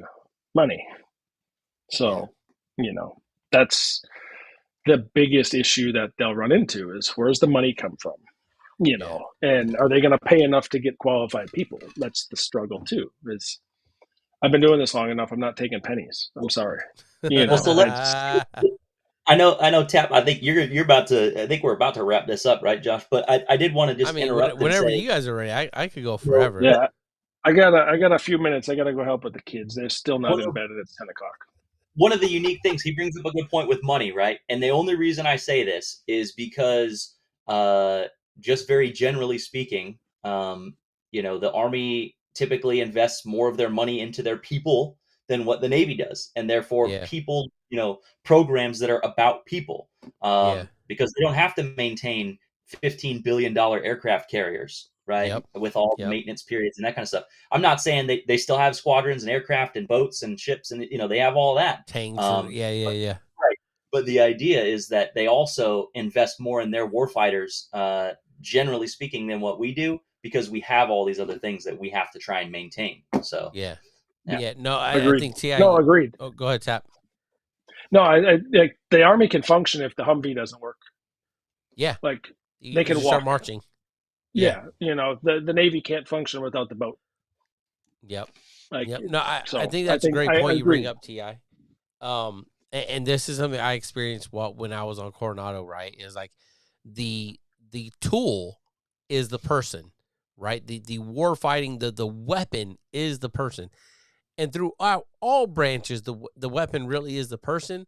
But when you need a ship to function, float, and drive and go towards at sea, that's really the weapon, right? We maintain it, and we are important. I'm not trying to outplay the human part of it at all, but it has to get out to sea, and more money goes into the ship than it does into the people, in the Navy at least. And as Tap has displayed, like a lot of money's going into the people over there. That's the tool, and I think the Marines have it very correct, right? Like that's their rifle, but without their rifle, they're nothing, and without their rifle is nothing, right? Like it's combo unit. Well, the ship is the ship, and it doesn't matter. It kind and this is what sucks, right? It's like you could be fat as fuck if you want.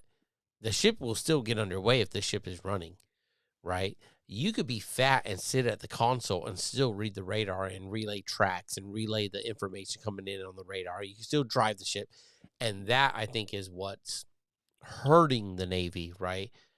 You can push buttons to Yeah. set off all the defense systems Yep. and, you know, the guns on the boat and all the other secret squirrel stuff you guys probably have that you don't talk about, you know, like you literally can push buttons. Yeah.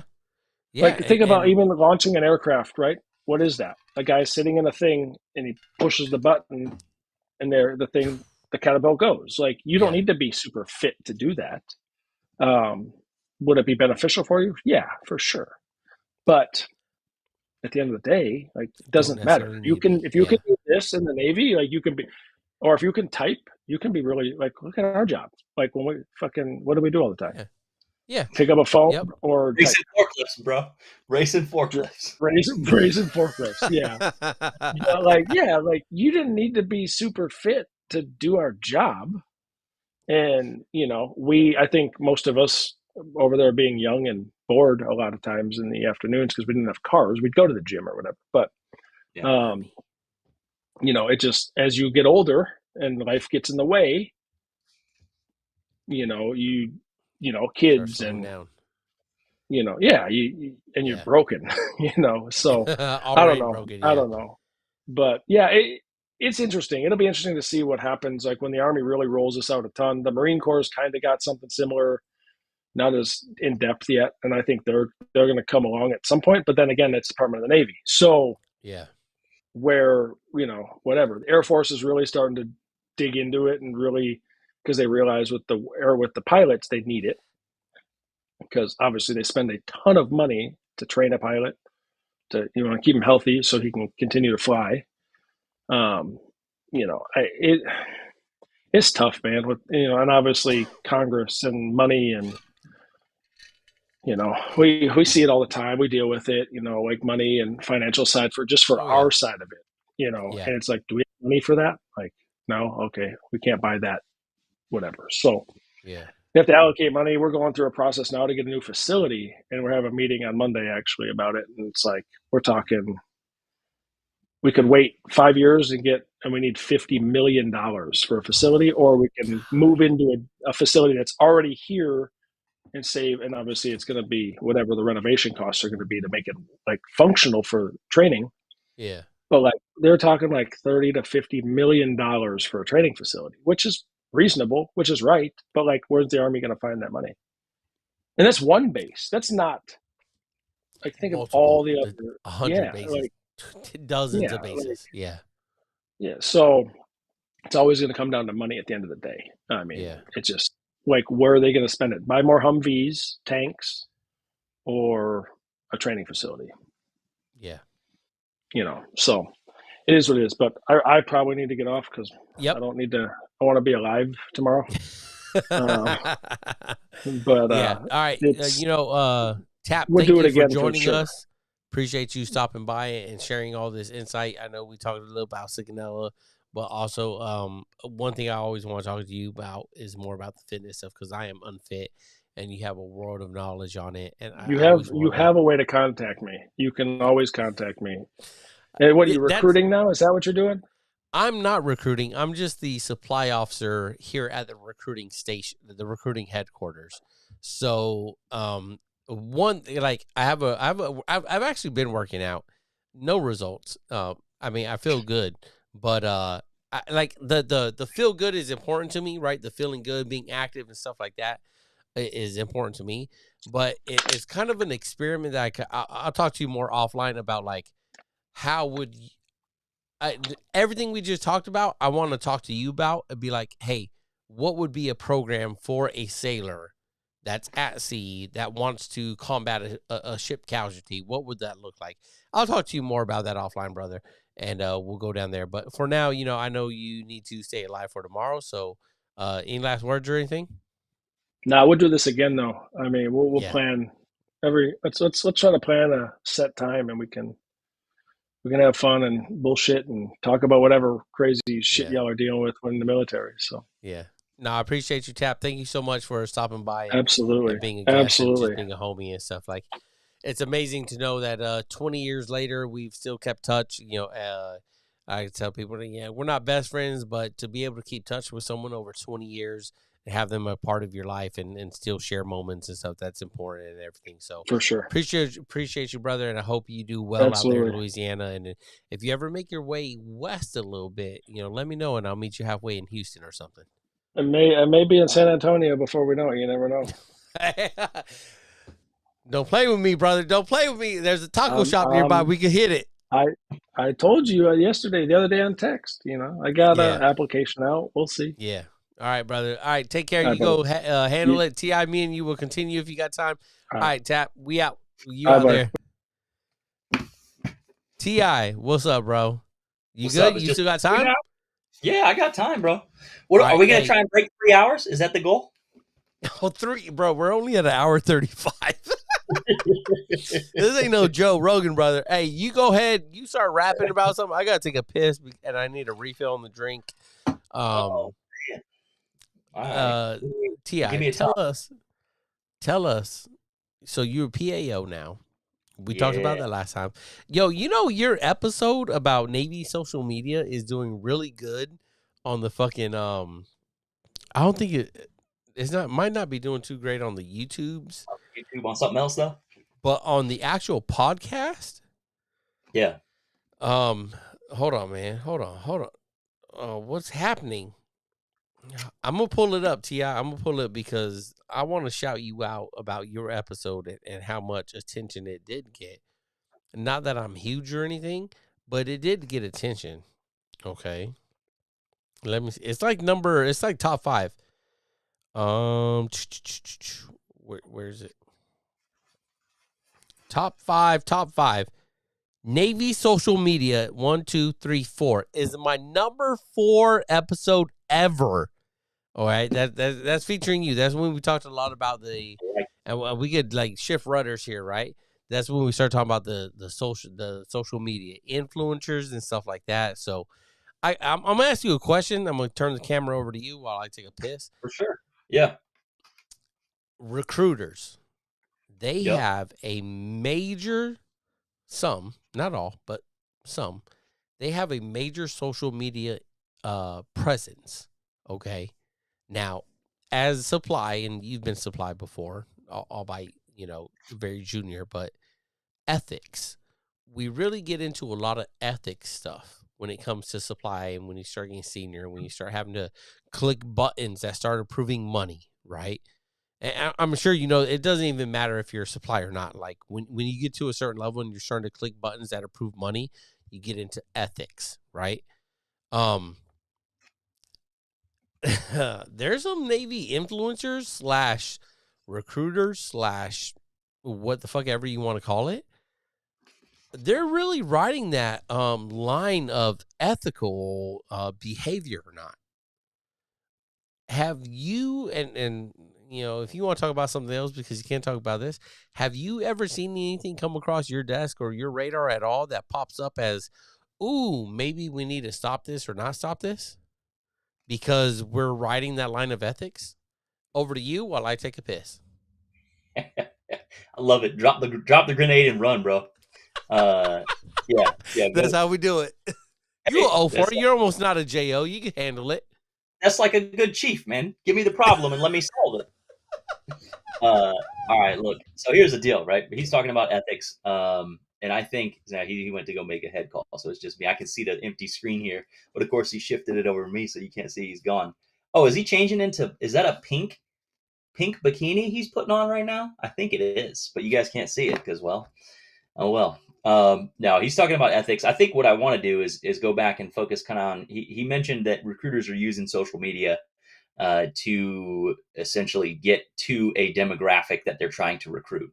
And I think in general, that comes down to its most basic principle of just meeting Gen Z, meeting those folks where they are, right? And that's why the recruiters are on social media doing what they're doing, is because that's where the demographic that the recruiters are trying to reach are. Back in our day when me and Josh joined, folks would cold call the landline in your house, and they'd be like, "Hey, this is so and so from the recruiting station. Whatever, would you be interested in a Navy? I've got. What would you say if I told you I've got $30,000 for you for college, and all you got to do is serve 4 years in X, branch, right? Navy, Marine Corps, Coast Guard, whatever." And so it's different now. The idea that landlines in most homes probably don't even exist, and so you got to meet the demographic where they are. And so, sure, when we talk about ethics and the things that they're doing on social media in order to reach this demographic, bottom line is I'll land right on the line. You want to get up right to it, do it. The line exists for a reason. Now, when you cross the line, that's a different story. You're going to be held accountable for whatever action you've done, whatever action you've taken. But I'll just say, if we didn't want folks to do stuff right up to the line, well, then we'd move the fucking line. So, and that's okay. No. Yeah.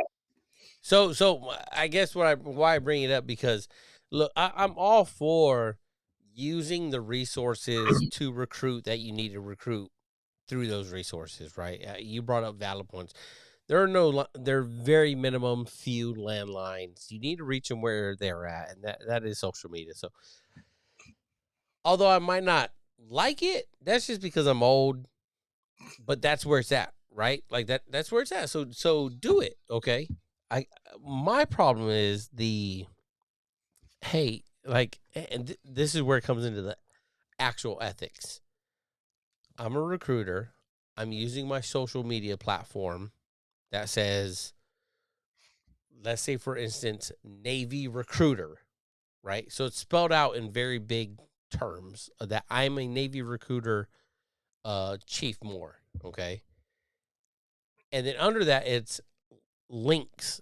And in those links, it's partnerships with, let's say, Amazon. And anything you buy from that link on Amazon that I put on there, because I have garnered such a following that Amazon has recognized me as a partner, that when I post my links with them, it's an affiliate link. And when you buy that thing I post, I get a kickback. Are we starting to ride the line of ethics there, do you think? Hey, what I'll do is say that if for me to answer that question, I'd be way off the reservation, and so I would defer you to any Navy JAG, and they can help you. You can answer that question. All right, well, if you know any Navy JAGs, put them in touch with the Bravo Zulu podcast, and I'll fucking talk to them. Because I'll tell you what, I think that is, having taken a lot of ethics online courses, we're definitely, as you just said before, that line, we're starting to get past that line. I think we are. Hey, and you know what I'll challenge you with, Chief Moore, is, go ahead. If you see that line crossed, I think you have an obligation to report it. You a dick. No, you're right. You're right. Hey. You're right. You're right. I ain't got nothing for you. You're right. You're right. Look, here's the thing, right? Is when it comes to this stuff, and we're finding this more and more. I'll give you another one, right? So my new job, we already talked about the PAO thing and that sort of stuff, and social media and that, right? But now I'm working in policy, so not all Navy policy, but Navy public affairs type stuff, right? So social media policy, outreach policy, that sort of thing. And, one of the things that we are exploring feverishly is the use of artificial intelligence in our line of work. So,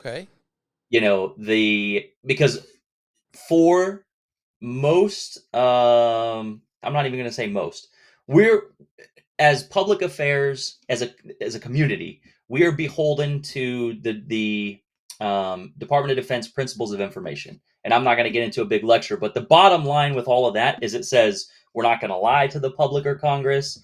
We're not going to classify something to keep it from them. We're not going to delay giving them stuff because it could be embarrassing. All these things, right? I see it. Hey, I'm glad I'm on the camera and not you right now because I see that. No, we're both on. We're both on right now. Okay. But so, but where I'm going with this essentially is that as part of that, you go back to ethics. And so stuff that we write, pictures that we take and we alter, different filters and that kind of. So that's a big one that our photographer, now they're mass communication specialists, but the photographers, the editors, videographers, they get taught, what an acceptable level is and what's not. And there is no line there. It's just, it basically comes to, hey, could this be perceived as, a lie because now I've altered the image or whatever. Well, so what we go to now is AI. What will AI do to that? How do we, if we use AI to do things, or to perform functions to, and this is just in public affairs, right? This is just in our world. Yeah. All sorts of other problems exist when you're talking about, weapons employment and self-defense, ship self-defense systems, that kind of stuff. But yeah, so the idea here is that, we have to continually challenge ourselves. And where I was going was we're in a new environment. It's a new piece of technology that we are trying to figure out how best to incorporate it for our advantage, but also defend against. And, much like we were talking about social media and the line, it's going to start to look a little blurry sometimes when you're operating in an environment that's new and you're not used to it.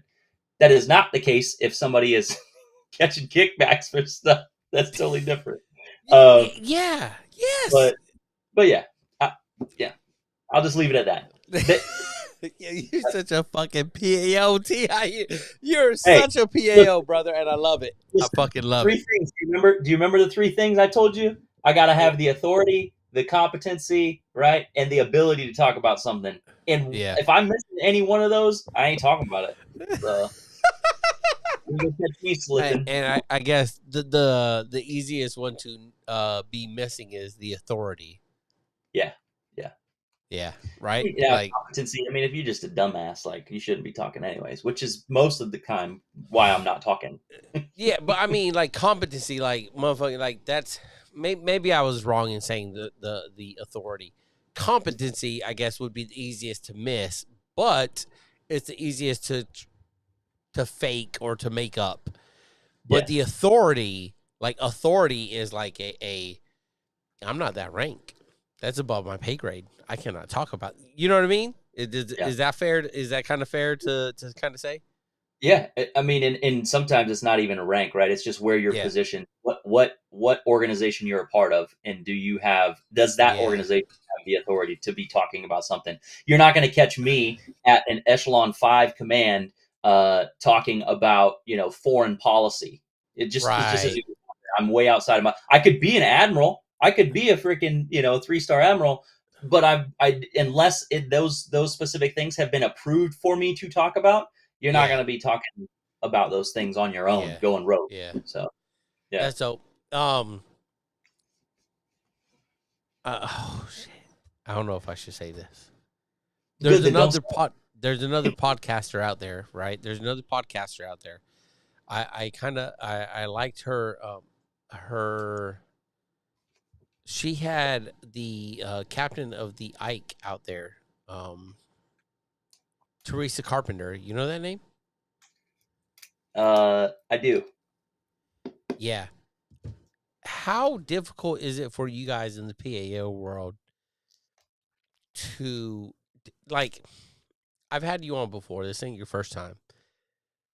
If you wanted to solo something, do you have to kind of go through do you have to write a fucking special request shit if you wanted to solo your own content? So here's what I would offer, right? Remember that professional that I mentioned to you before, known as a judge advocate general? No. Yeah. To be honest, so obviously conversations are going to need to happen because in our line of work, the Navy's instruction says that anything that comes out of my mouth, regardless of if I say it's not an opinion of the Navy and these other things, by default, because of my job, it is the opinion of the Navy. Right. We talked about that in the last episode, the Naval social media episode. We talked about that. So that's why, like, when I saw her with a podcast, I thought it was a good podcast. It had a Navy captain on there, Navy Captain Chowder Hill, the commanding officer of the Ike, right? That's really the only one I watched because that's the only one I was interested in. But you mentioning, like, hey, I am a PAO, so by default, when I say things, it has to be taken as is. It kind of had my wheels spinning. So please, I'm sorry to interrupt. I do mean it purposely, though. Like, how does that work out? So, I mean, if you watch any of her stuff, it all is under sort of a professional development, education, challenging thought process, that kind of stuff. And so, we do the same thing for other folks all the time when we talk about, you're going to write an op-ed about something, or you're going to submit I don't know, you're going to submit something to an educational journal, and it goes against everything the Navy, and it's because it's in that forum. That's how it's taken, and that makes it acceptable. So like, not asking if you have seen, but do you know of? Because of course, brother, I don't want to put you in any hard spots, and you can always decline to answer if it does. Like, there's a lot of articles written by active duty for like USNI, which I have a subscription to. No plug intended, but like USNI, there's a lot of active duty members, and sometimes of a high ranking significance. Not saying like their position is significant, but high ranking is significant. Do they ever pass things through? Not necessarily you, but kind of like, do you get like the word, like, or do you know, like, they have to pass it through the PAO office? They do, yeah. Sure, and one that I'll give you is, hang on, I'm gonna look on my phone right now because Cordell. Have you seen Dr. Cordell? I think first name is John in USNI. He's like a legacy member and all these other things. He works, I want to say he works at Surfland. He's a retired Navy captain. Anyways, he does write for USNI frequently. And when I say frequently, it's here. By the way, when you see stuff go out in USNI, it doesn't mean that thing was written like 3 days ago, right? Yeah. Some of that stuff could have been written 1 month, 2 months, 3 months, 6 months ago, and then it's being plugged in. But no, I will say that yes, we frequently see in the public affairs world folks routing stuff through us to ensure that one, right, we're not censoring anything that they're giving to us. So I need to be clear about that, unless right, it would violate security. There's a list that we look at, and as long as it doesn't violate these things, we're good.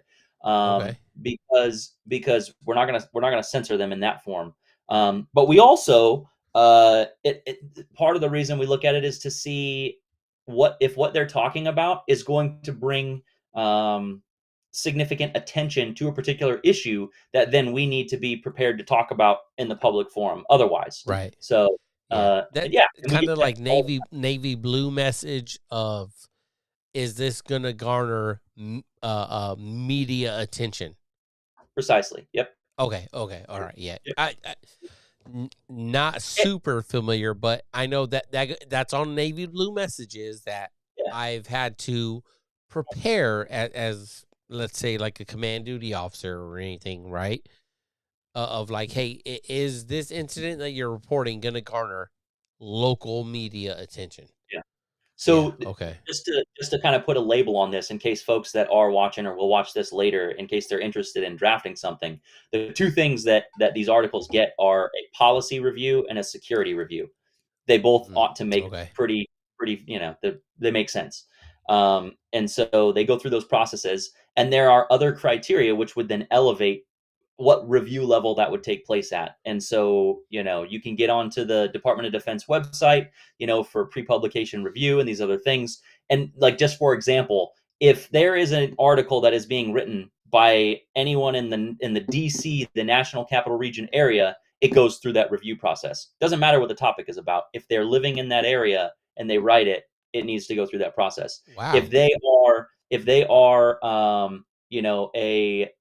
I forget what it is, but above a certain pay grade, right? Like an admiral or a general, then it has to go through that process. If it's something that could be perceived as controversial or discusses foreign policy, it goes through that process. You get where I'm going with this.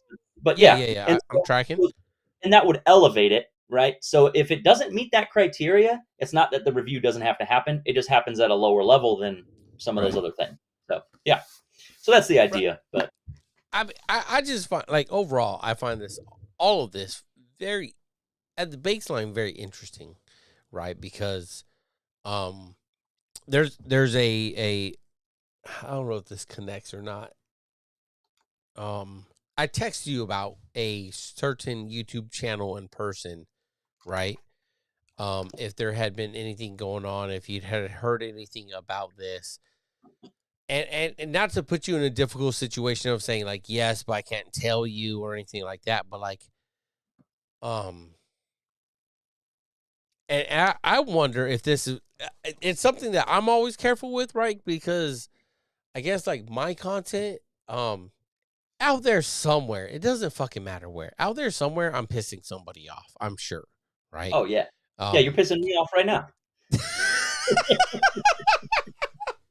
Yes, but you know, and I'm very, I'm a very small fish in a very small pond of military, let's say, content creators, digital creators, whichever way you want to fucking spend it, right? Yeah. But there are larger fish that have been in this pond. And I text you and say, hey, have you already heard anything about this person or anything? And you said, nope, don't know anything about it. And it might not be anything related to active duty at all, right? But I don't really have a question, I guess. I'm just like freestyling here. Like, I don't ever mean to put you in a tough spot, but like, I've never heard of any active duty person that has been a digital creator / content creator being hemmed up or put in a difficult situation. Have you? Yeah. No. I mean, I think that's because the right actions are taken. Yeah. In accordance with, Department of the Navy, Department of Defense policy, and those sorts of things, in order to right the ship, right? Whether that's what the individual is doing, or the content that they're creating. And again, it's not to stifle their creativity. Right. All of those actions are to protect, right? And this is me on my soapbox. I'm standing there, to protect national security and other things. Right. And our image and those sorts of things. So.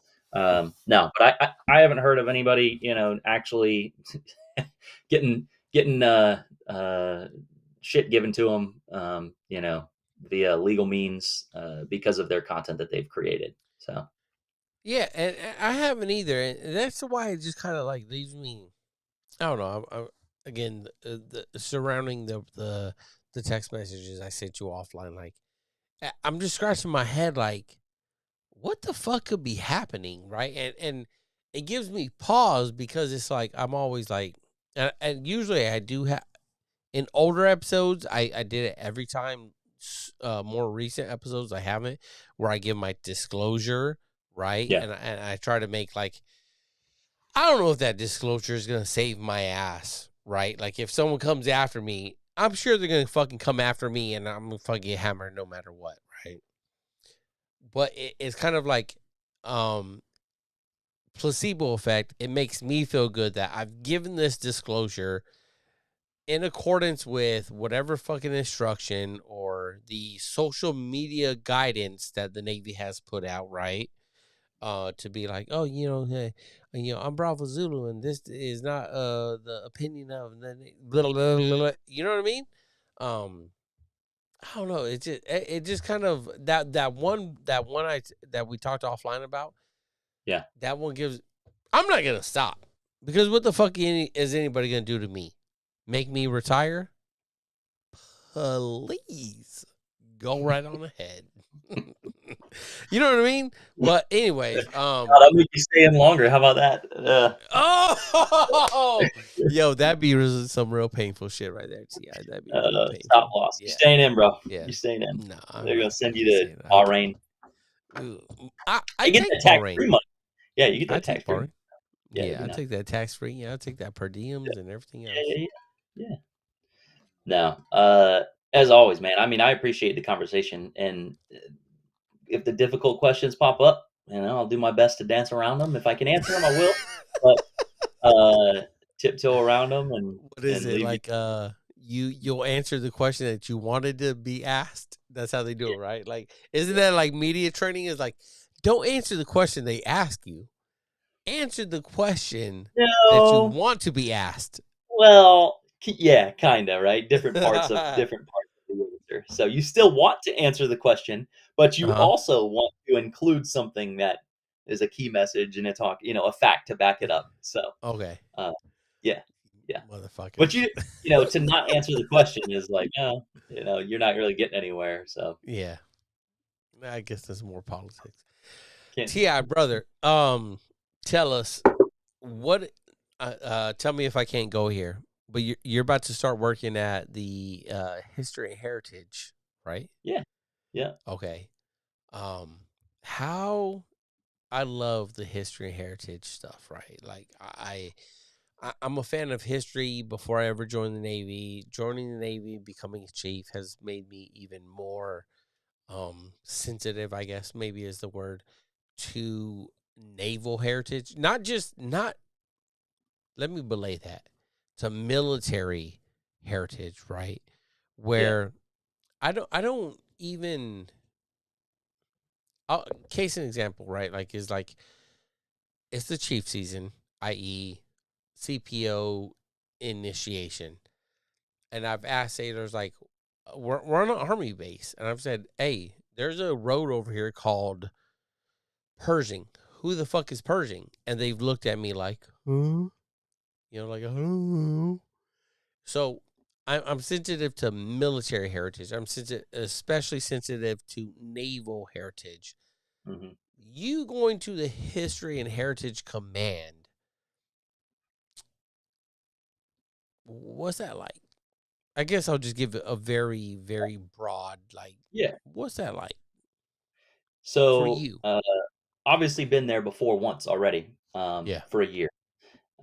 And, before I had really gotten into that job, I had an idea of what it was going to be like. And I thought it was going to be like museums and some of these other things. And over that year that I spent there, sure, absolutely. The Navy has, I think it's like 10 museums that are official Navy owned museums. They've also got a collection management facility and stuff that's just a giant warehouse down in Richmond that has all kinds of shit you couldn't even believe, just from across the years of being a Navy. But I think one of the most rewarding things that I have ever seen and been a part of is, and this is something that that a lot of times is overlooked.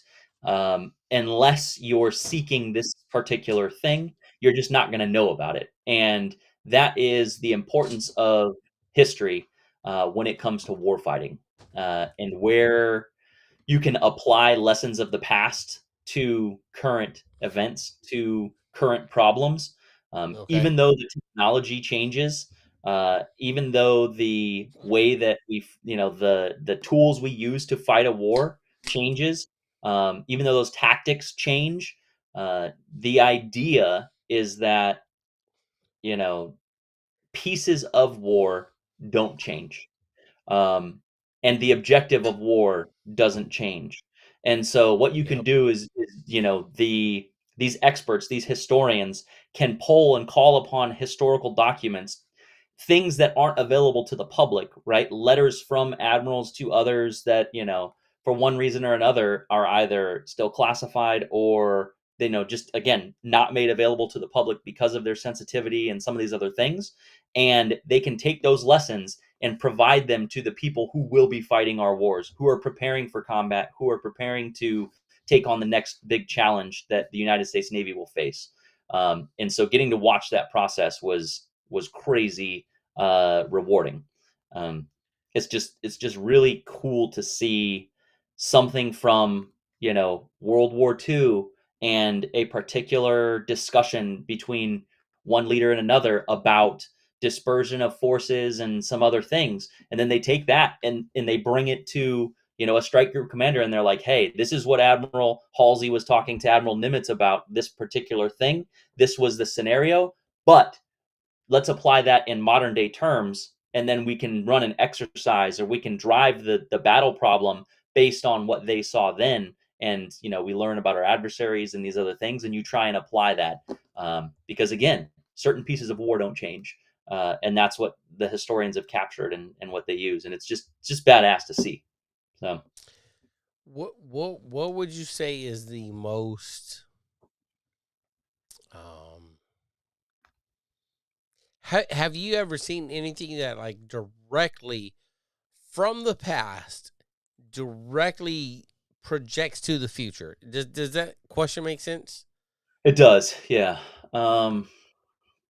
No, I'm sure I could probably come up with an example, but not off the top of my head, I can't. Um, the idea that something from any historical period will present itself in the exact same manner, I imagine is going to be unlikely, but certainly I think that there probably is some. And who knows, maybe I'll get a chance to dig into it and look and see while I'm there. What is in your time there, what has been your biggest, like, oh shit, naval history realization?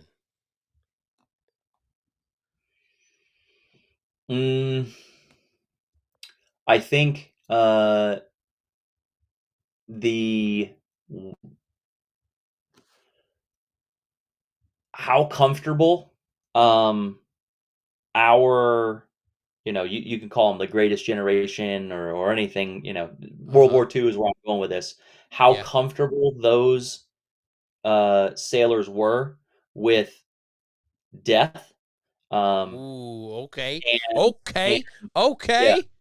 yeah, how comfortable they were with death, and the mindset that they had in combat. And one example that I'll give you is there's a record of, and this is just one ship of how many hundreds, right, that were sunk, Right. but Yeah.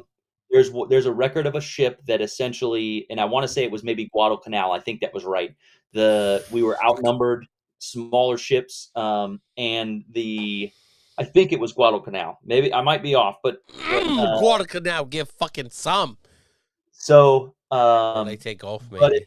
but there were like 4 or 5 different massive Japanese ships in one particular instance, and there were only like 3 smaller U.S. ships, and they just obliterated our forces at this one particular spot.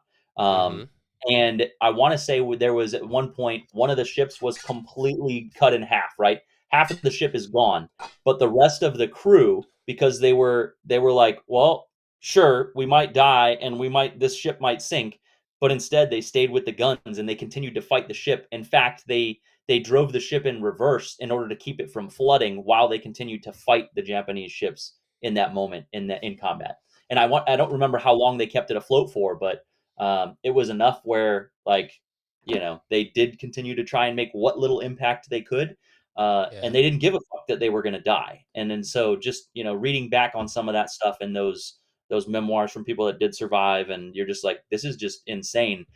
Then we take that to today, and we look at, will our generation be able to do something similar in potentially, like you mentioned, the near future? And by that point, that generation had already seen war, because remember, we didn't get drug into the war until much later. But they had already been exposed to some death and preparing for combat and some of these other things. But yeah, watching just and reading about how comfortable these men were with death, it just it's mind-boggling, because now we think of death, and it's just, it's something that will ruin a person. Yeah. If they were to see a friend die, even in a combat environment, if they would see someone die, they would ruin them. But then they were just so comfortable with it, that they continued on with their jobs. And I don't know, it was just yeah, I'll just say that. I'll leave it there. Have you ever read the book Last Stand of the Tin Can Seller? Sure have. Yep. That's amazing, right? Yeah. I think Yep. it speaks really to what you're saying, right? Of and this is something where, man, I have a hard time. Let me like take a little detour off ramp here with personally with the podcast, right? Of like how much I have a hard time of asking people to be guests, right? It's very intimidating. It's very I think intimidating is the best word, right? So like I mentioned that other PAO, right? And how she had Captain Chowda Yeah. Hill on there, right? And sometimes I want to push the button and message them and be like, hey, would you like to be a guest? But it's really hard to do that and to formulate that direct message, that email, in a sense that makes it enticing, right? It'd be like to make them actually like to captivate them and want them to be a guest, right? Mhm. For fucking who am I, little old me, right? I'm nobody. Hey, hold But on. I'm gonna pause and direct everybody that just heard Josh say that back to his episode with Danny Borum, where he tells him not to fucking say that. And you're the shit, Josh. Keep going. oh, you listen to that? Oh, thank you, T. I appreciate you, brother. But it's just it is. I want to reach out to him because I'm really interested in, and I haven't read the whole thing yet because I haven't made time. But I'm really invested in the how he talks about the way of the warrior sailor, right? Yeah. I think you might remember maybe 20 years ago the 5-vector model, right? And shortly after when we talked about the the warrior sailor, I think it was the sea warrior is what we called it, right? The sea warrior, like where we were trying to change the hey shipmate, we're trying to change that to hey sea warrior, right? And it sounds corny as fuck. It does, but when and to kind of like pull this all in, like when we look at the stuff you just talked about, when we look at history, they were warriors. We don't think of it as much because when we think warrior, we think very like Spartan-esque, Thermopylae, seals, boots on ground, right? And fucking, salute to them. And I've been stationed with them, and they deserve everything that they get. But when we go to like quote unquote conventional warfare, and it is at sea, the sailors on the ship are warriors, right? Mhm. And I think we over the last, what is it, 60, 80 years, we've lost sight of that, right? Since World War II, when there's major at sea combat. Right. And I think we've lost so much sight of it that we think, oh, we don't do nothing. And with going from battleship to fly Navy, right? Oh, we just launch aircraft and the pilots go take care of it. And I think there's going to be a rude awakening at some point that I tell sailors this shit all the time. And excuse me if I'm getting too deep, but when 2027 jumps off, or 28 or 29, or when it does eventually jump off, we are gonna see. Ti, tell me, do you remember in like 2004, 2005, before you joined, watching the news as a young adult and watching the in memoriam, how many belay that, how many service members died? Do you remember that at all? No, not No. really. No, yeah, I was so detached when I had joined the service, so Yeah. yeah, just wouldn't pay. I was too busy being a fucked up kid. So Yeah, so I remember watching like the nightly news stuff of who what's his fucking name? Stephanopoulos, right? Of like where they show like today we lost 12 U.S. service members, and it'd be real solemn, and they play the music, and it really make you feel like, oh my god, like and rightfully so. Don't get me wrong, rightfully so. Like those are service American citizens, American service members that died, right? And you really felt something from that. Now, fast forward, what eventually be like, what, motherfucking 20 something years later or something, almost 30 years later. I truly believe that we are headed towards that in the South China Sea, right? Whenever China decides to take back Taiwan, there will be deaths, and it will be more like tonight. USS insert ship's name was sunk. X number souls lost at sea. And when those numbers hit, right, that is going to be something that the American Gen Pop is not familiar with, right? The Navy is very, very different from, I think, the Navy is very different from all other branches, where people have a pretty general like understanding of rank when it comes to, oh, you're a sergeant, oh, you're a sergeant major, oh, there's a difference, E5, E9, or whatever, you know what I mean? And when when they hear a whole ship has been lost at sea, been sunk or something, and it's not just like, oh, a couple. I don't mean this like what do you say? Like, I know what you're trying to say. Yeah, yeah, you're not yeah, trying to. Yeah, I'm not trying yeah, to be insensitive, right? Every right. fucking person lost during the war is significant. But when it's like 12, 15, 20 over a week compared to one fucking night, 300, 3,000, that's going to hit different. You know what I mean? You know what I mean, T.I.? No, I get exactly what you're saying. And the idea of a ship being sunk, I think you can look at the conflict between Ukraine and Russia. And Yes, yes, I've yes. been out of the news for a little bit since I started working the policy stuff. But the idea that the Ukrainians have sunk a flagship, a Russian flagship, Yes. or Yes. they happen to take out a particular leader of a very high level. Those things have started to expose us to kind of what we're looking at.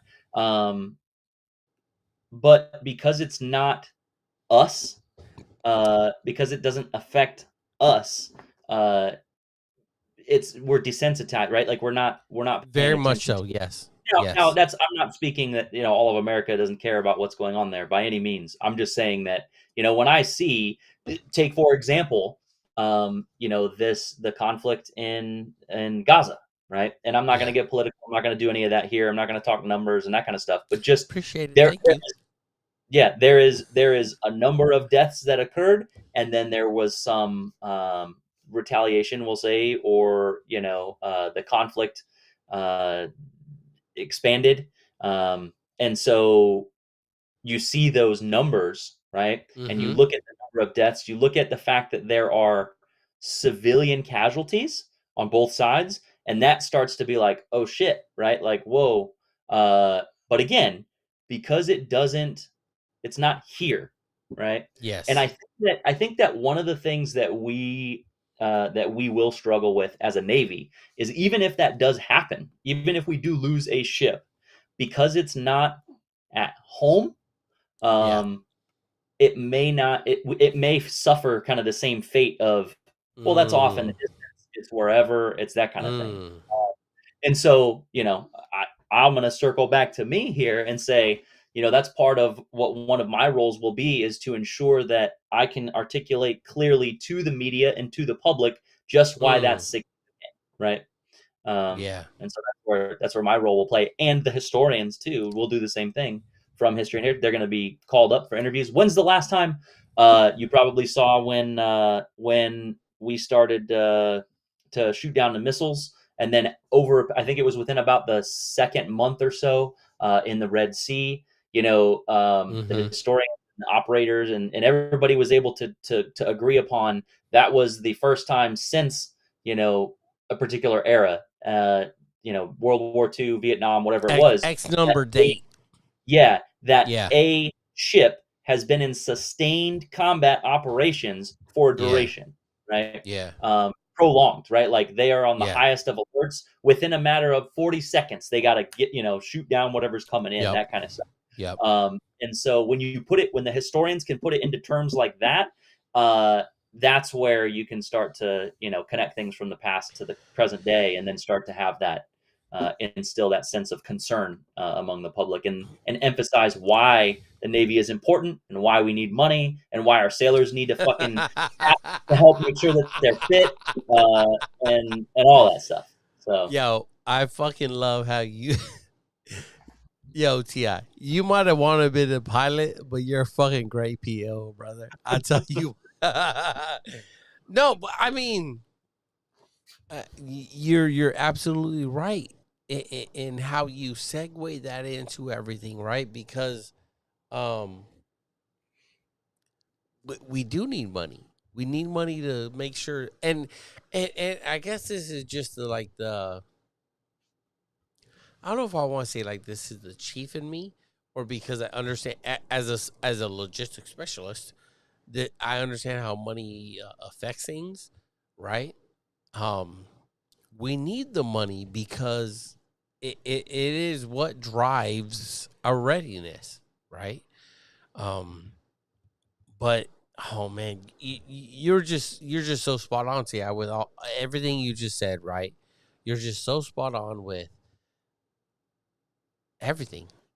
I'm kind of like lost for words. Drink, bro. What drink number are you on? Are you on like drink number 7 right now? Bro, I tell you what, I have had a lot to drink today, but that's neither here nor there. Okay. Oh, okay. All right. I think of this a lot as like a let's bring it back to like readiness and things, right? I know what's gonna happen. And to me, so this is what I used to tell me when I was on my last ship, USS last ship, right? I'd be like, hey, when this all happens, when we're out here, okay, I'm gonna tell you this. You are gonna be saved because I'm gonna save you, because I want a ship named after me, because I want a Medal of Honor. Right? Now that sounds fucking totally ridiculous, and I'm gonna be dead when that happens. Right? But I don't want that to happen. But I know it is one of those, like, I know that's what's going to happen, because as we just said, like, history does something I just read was like, oh, it's not that history repeats itself, but like history rhymes or something. I read something like that, right? Like history it rhymes, and again, back to you going to History and Heritage Command, like it's going to rhyme, and we are going to end up with several people with those awards because of bad shit, right? Yeah. Yeah. And look, the idea is that, we, through any number of things, the instruments of national power, if you will, to be able to try and deter that. Deterrence is always the primary goal. And what do the oldest historians always say is the biggest deterrent? Having a big ass force, right? Yeah. So let's get Carry some a money. big stick. Yeah. Carry a Yep. big stick. Yep. Yep. Mm-hmm.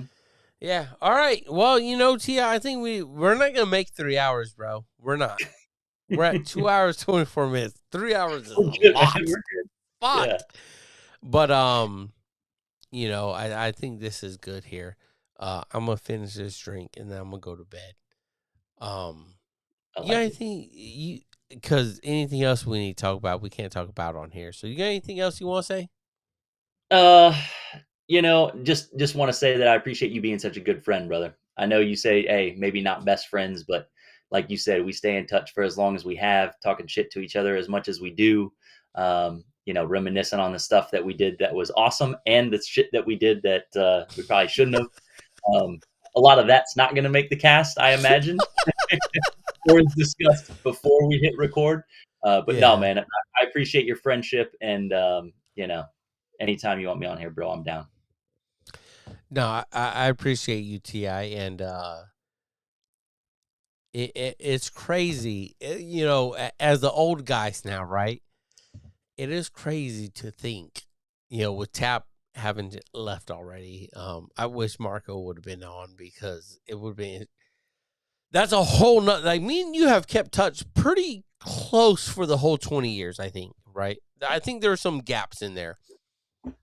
Me and Tap, not so much. Like, I've always known where he was at, but not necessarily being close as in friendship. Marco, the same as Tap. I think it would have been cool to have him on, and we'll get him on next time. But 20 years is a long time, and I don't think junior sailors understand how quickly that goes by. And as the old guys here, right, it goes by fast. And that's not to say, like, hey, everyone should do 20 years or 26 or 30, right? But the 20 definitely goes by fast. And I know for myself, I still feel like that seaman apprentice in Sigonella, right? Especially when I get together with those other seamen that I met in Sigonella at that time, right?